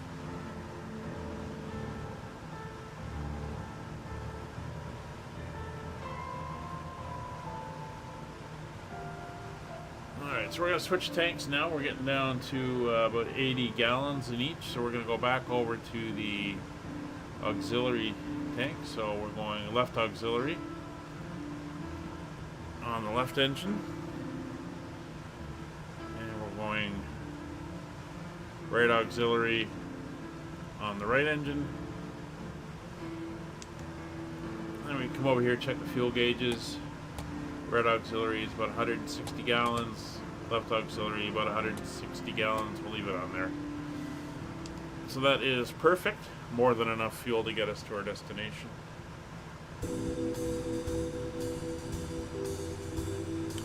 And like I said, about 30 miles out, we'll start a slow descent.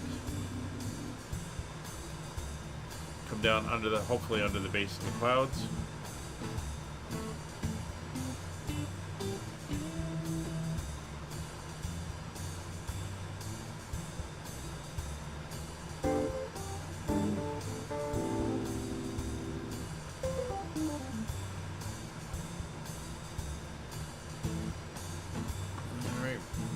Good. Wharton Airport is coming up, EGNL. Should be on the other side of the water here.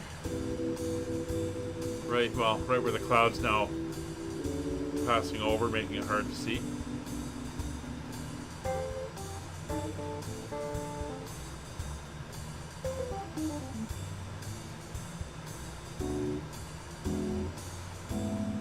This is Preston, town of.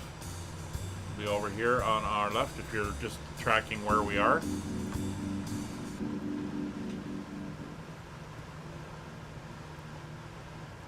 "35 miles to go." You can see the coastline coming in, some of the rivers leading into it. Of course, this is the, I believe this is the Irish Sea, right, Kevin? Isle of Man, and then Ireland's off across the water here. Notoriously rough area of water as well, from what I understand. There's the airport. Right there. It's the Wharton Airport. EGNO.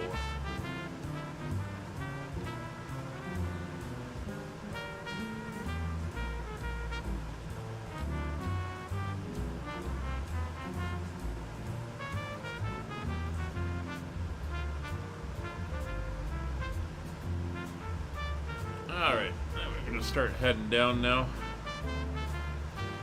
So we got the fuel tanks switched over to the auxiliaries, which are the fuller tanks. We're going to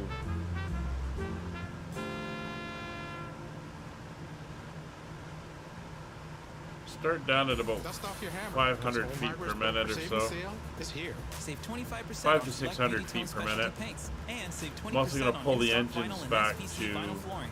Only at Home Hardware and Building Centers. Here's how. about 25 inches. I don't want For summer the jobs, speed to do build you up. like sports, arts, dance, or aquatics? Then Still you be should attend building the up, City so of we'll Mississauga's bring the Job engines Fair back on to 20 February inches. 25th at 10 a.m. at the Lydd Irish Sea. Arts Thank you, Center. sir. We'll have recruiters on site who will be able to answer any questions you may have and assist with your employment application. Details at jobs.mississauga.ca. See you February 25th. And we're aiming for about 500 feet per minute.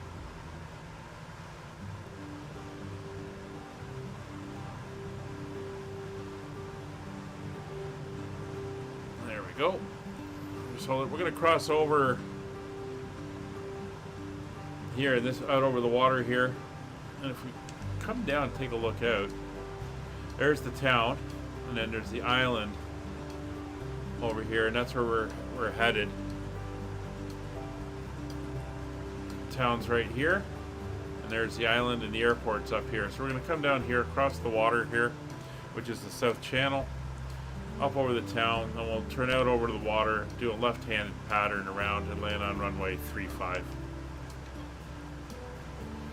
There's 7,000 feet. So we'll fly overhead the town at about 1,000 feet. Let everyone know we're here.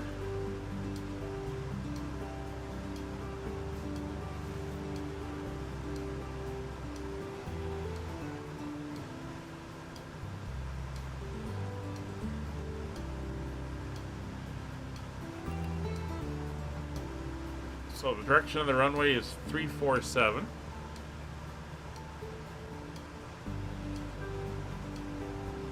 So I'm gonna just move this up here, so that tells me roughly our heading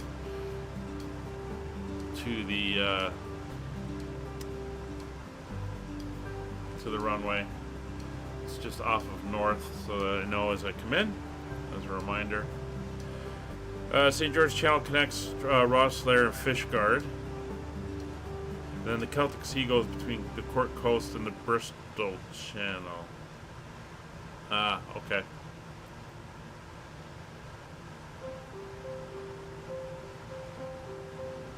It's a one body of water, multiple names. All that fun stuff. So we're through 6,500 feet, still descending down about 600 feet per minute.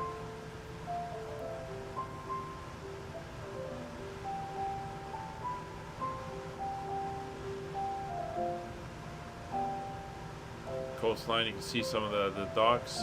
Now this is Blackpool, very famous for their dock here, and the Blackpool Tower.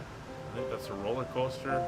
They have big festivals here, and is it Christmas time? I think they have the huge lights where this whole area is all illuminated with lights for Christmas. Something they've been doing since electricity was basically discovered. They're pretty famous for it, but Blackpool's kind of a resort area, I guess, in England.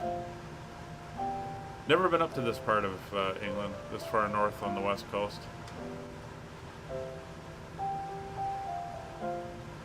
I want to get down a little bit more.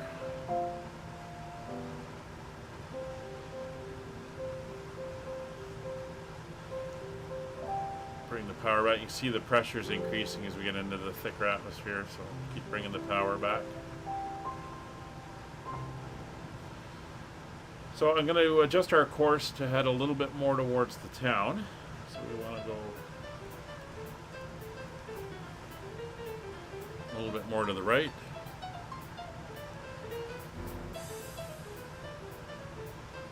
Yeah, that's about right. Historical territorial waters. Yeah, it does make sense.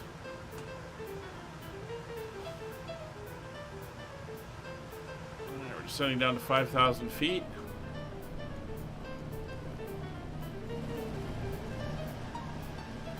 There's Kevin behind us.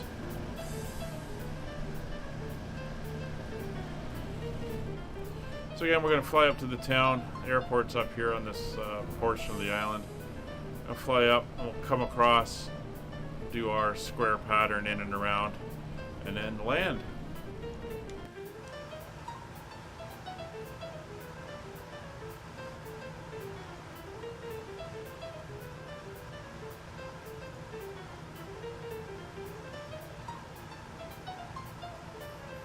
Coming up for the town of Fleetwood, which is down here.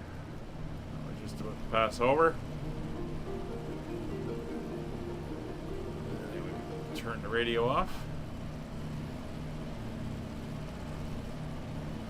So it's nice to see we've come out of all the clouds and everything, and it's fairly clear.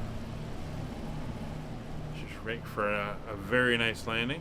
It's going to be a little bit windy here, I am sure. Let's see if I get a little bit more accurate weather.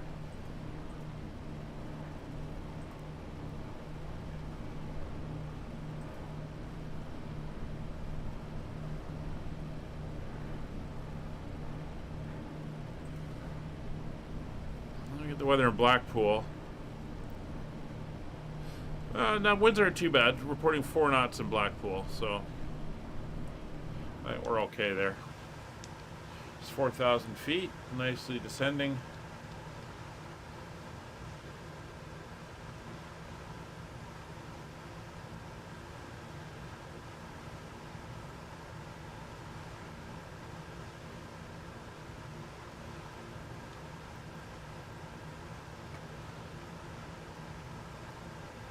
Bring us to a 500 foot per minute descent.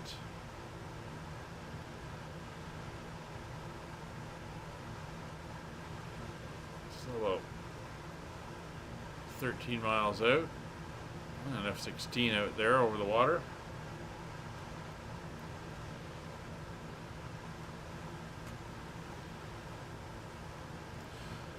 It is a little awkward landing this thing since we got this pillar right here. It'd be nice if it was further over. The center line's like right next to it.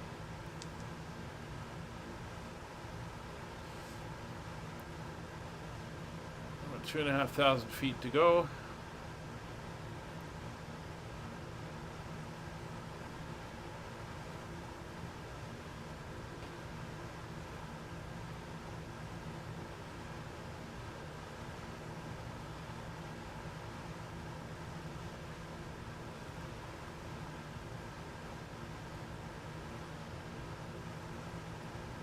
You can see the radio compass. We are pointing towards the beacon here at the airport now.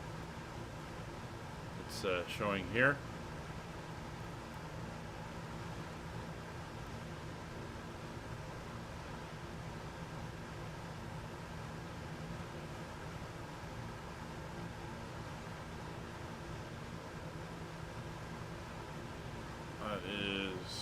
good. Everything is looking fine. There's the island. Walney Island. There's the town coming up.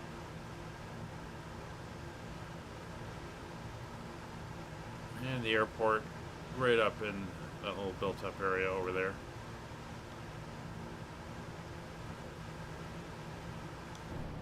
Oh, we got a typhoon flying past us fairly close.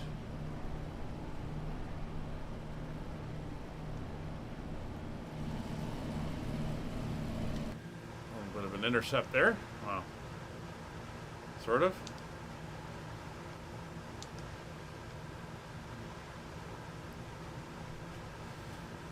Alright, 2,500 feet.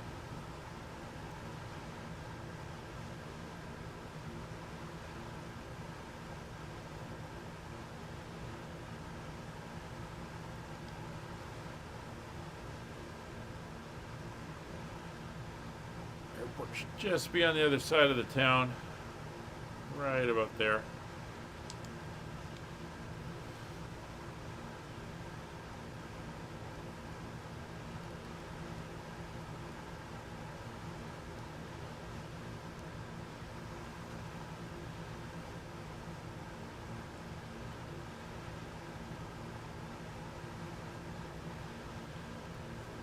About 1,000 to go. Alex and his typhoon. All right.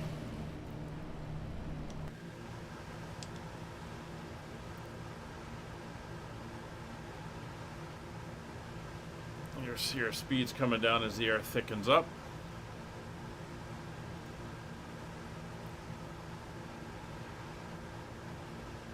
Have the airport in sight.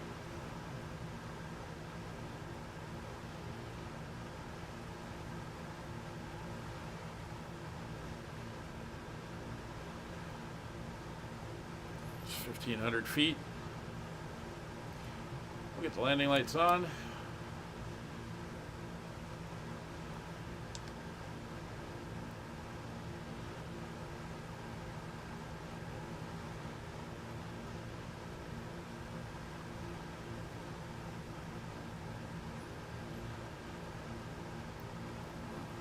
Descent rate slowing at 1,400 feet. So we've got the F-16 coming out as well.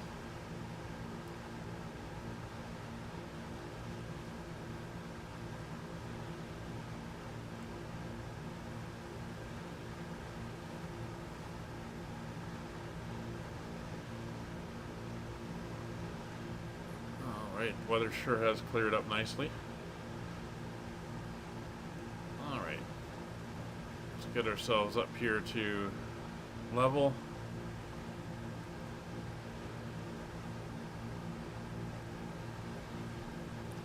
Bring the power back up.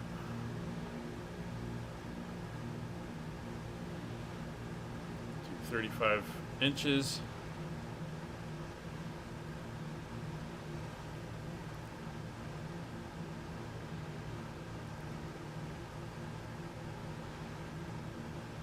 There's the airport.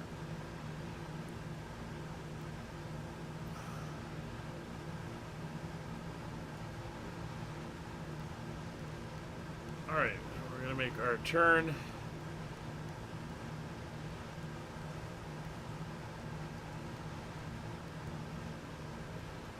Come across the airfield.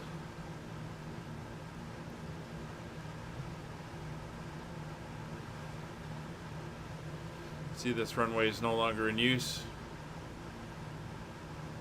We just got this runway and this runway. So we're going to be landing on 3.5.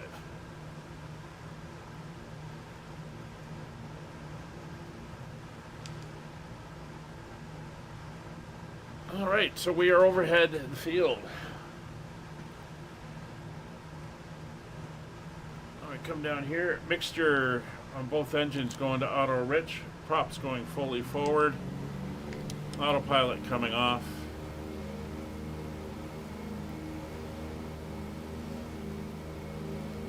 I'll let her come down. Oh, we got wind farm out here. And I'll let her come down. We're going to turn to 187. heading. Bring her around.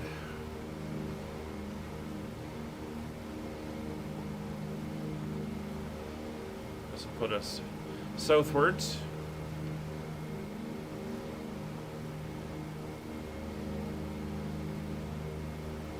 On the downwind leg.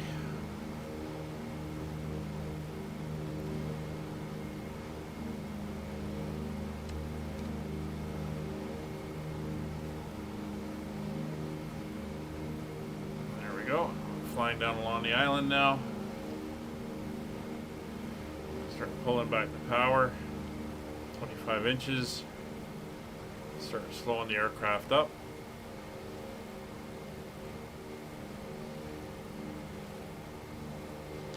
It's 140.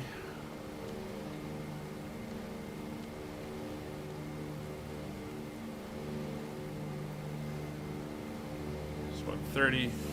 First notch of flaps.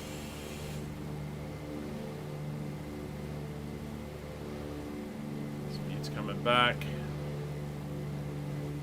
Second notch of flaps. Make our base turn. Gear down.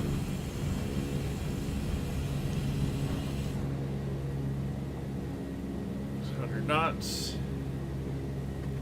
Third notch of flaps. We'll save full flaps for when we're on final.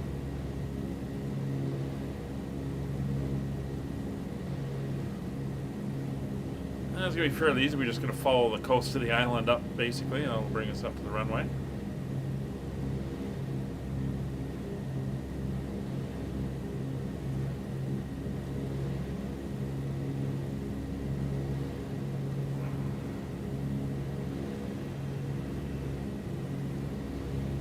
Oh, yeah, definitely got a fighter escort.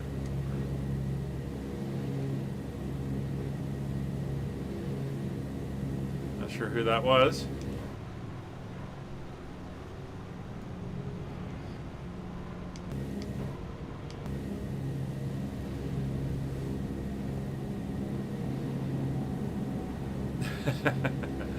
Well, nice to see you, whoever you are.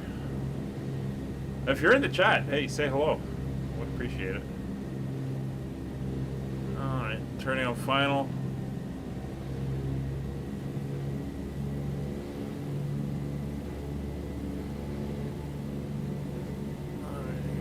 Runways in sight.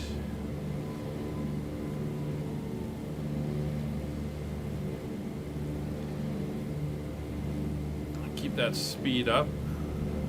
Don't want to get below 80.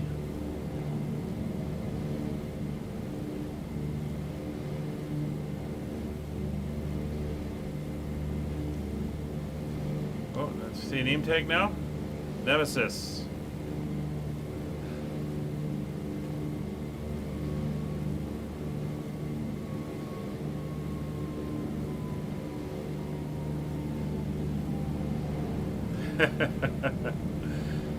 I wish I knew what you were flying. Unfortunately, sometimes the model matching doesn't work even if I do have it.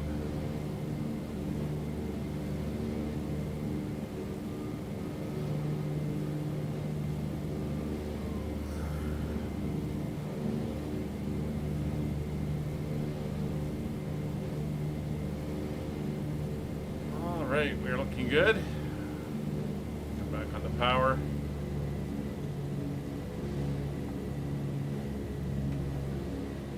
And flaps full.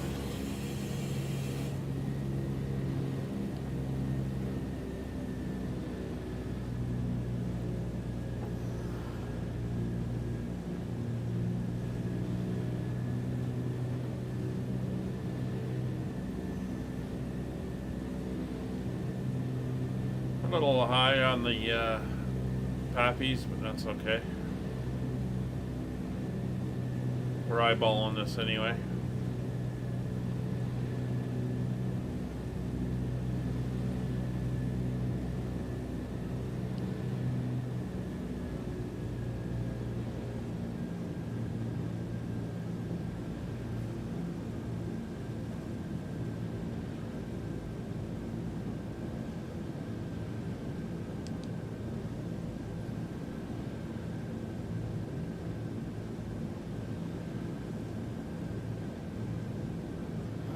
slight crosswind from the right. It's not too bad.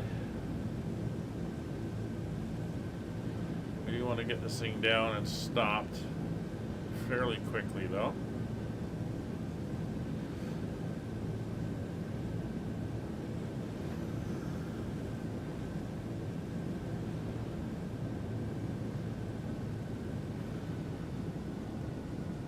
Speed is a little high, but let's start flaring it out to bleed it. Power's off. It's 90 knots. There's 80.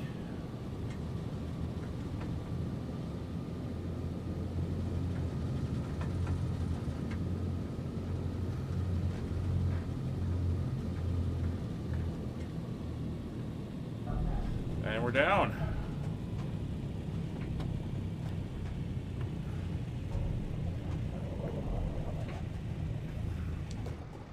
Alright, let's get her up to the far end. We'll get the flaps up.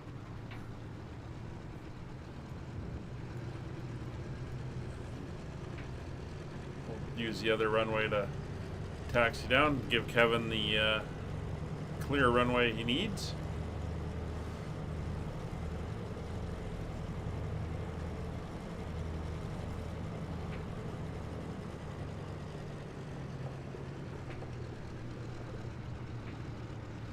It is marked not in use, but that's for landing and takeoff. We should be okay to taxi on it. Unless they've torn it up, which we'll soon see.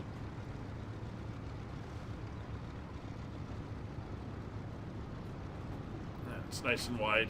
We'll use it.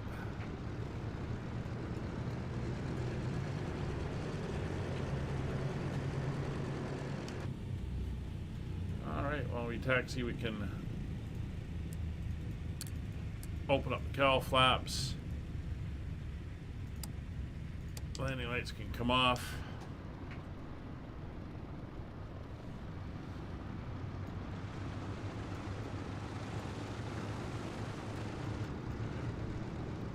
Nice cliffs over there.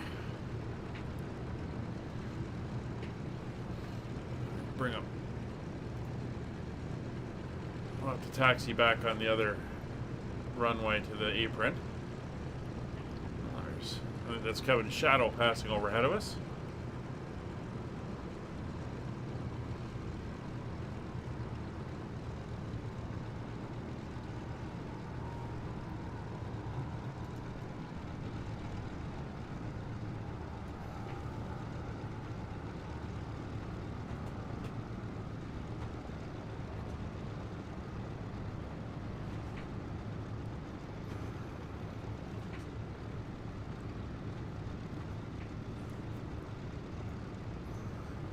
Ah, Nemesis is flying an F-16. There we go.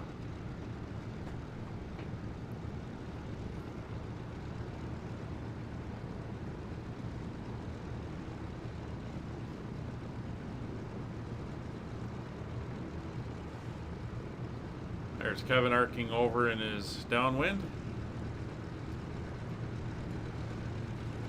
Not a big apron here. I think we'll park on the grass.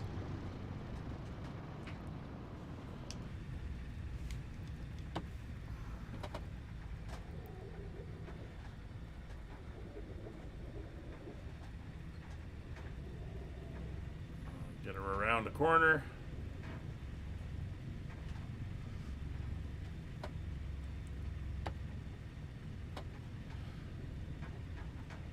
That's the brakes clicking there. Let's swing her around.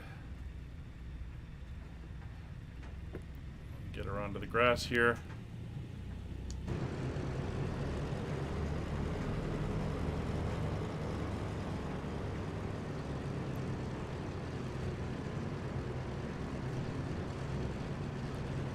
Alright, that'll do good. Alright. We are parked. So, get the parking brake on. Get the engines up to 1,000 RPM. Let them clear and stabilize. A couple reasons for running them at 1,000 RPM for a minute before we shut them off is it helps with cooling the engines to prevent thermal shock. different types of metals and stuff inside cooling at different speeds, especially when they go to really cold, so it just helps balance that out. The other thing is it will allow for the oil to be pulled up out of the bottom of the engine, sprayed around inside, make sure everything is nicely covered before we shut them off. So the cowl flaps are open. We can turn off our position lights. Pitot heater can come off. It's all good. Hook up the battery cart. Make sure the batteries are charged. There's about a minute there. I'll come down. Propellers are fully forward. Throttles are at 1,000 RPM. So left engine. Let's go over here to our view. And right engine's off. Mixture to cut off.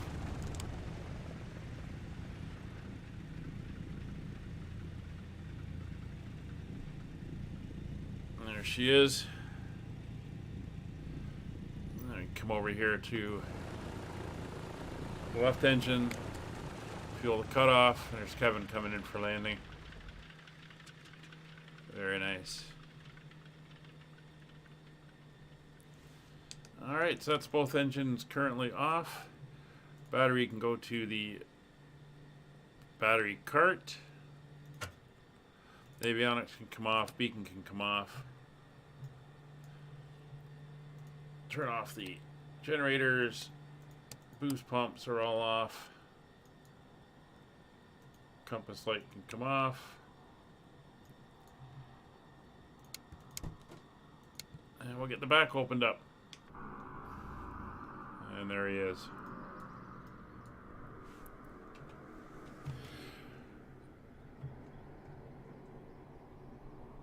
So we'll get us a nice view here as we wait for Kevin to come in. So thanks everyone for watching. Hope you enjoyed. We're back on Friday with our next flight. We're in the 737 flying from Toronto to Vancouver. And hope you enjoy. Thanks for coming out and enjoy the rest of your day. Take care. Bye for now.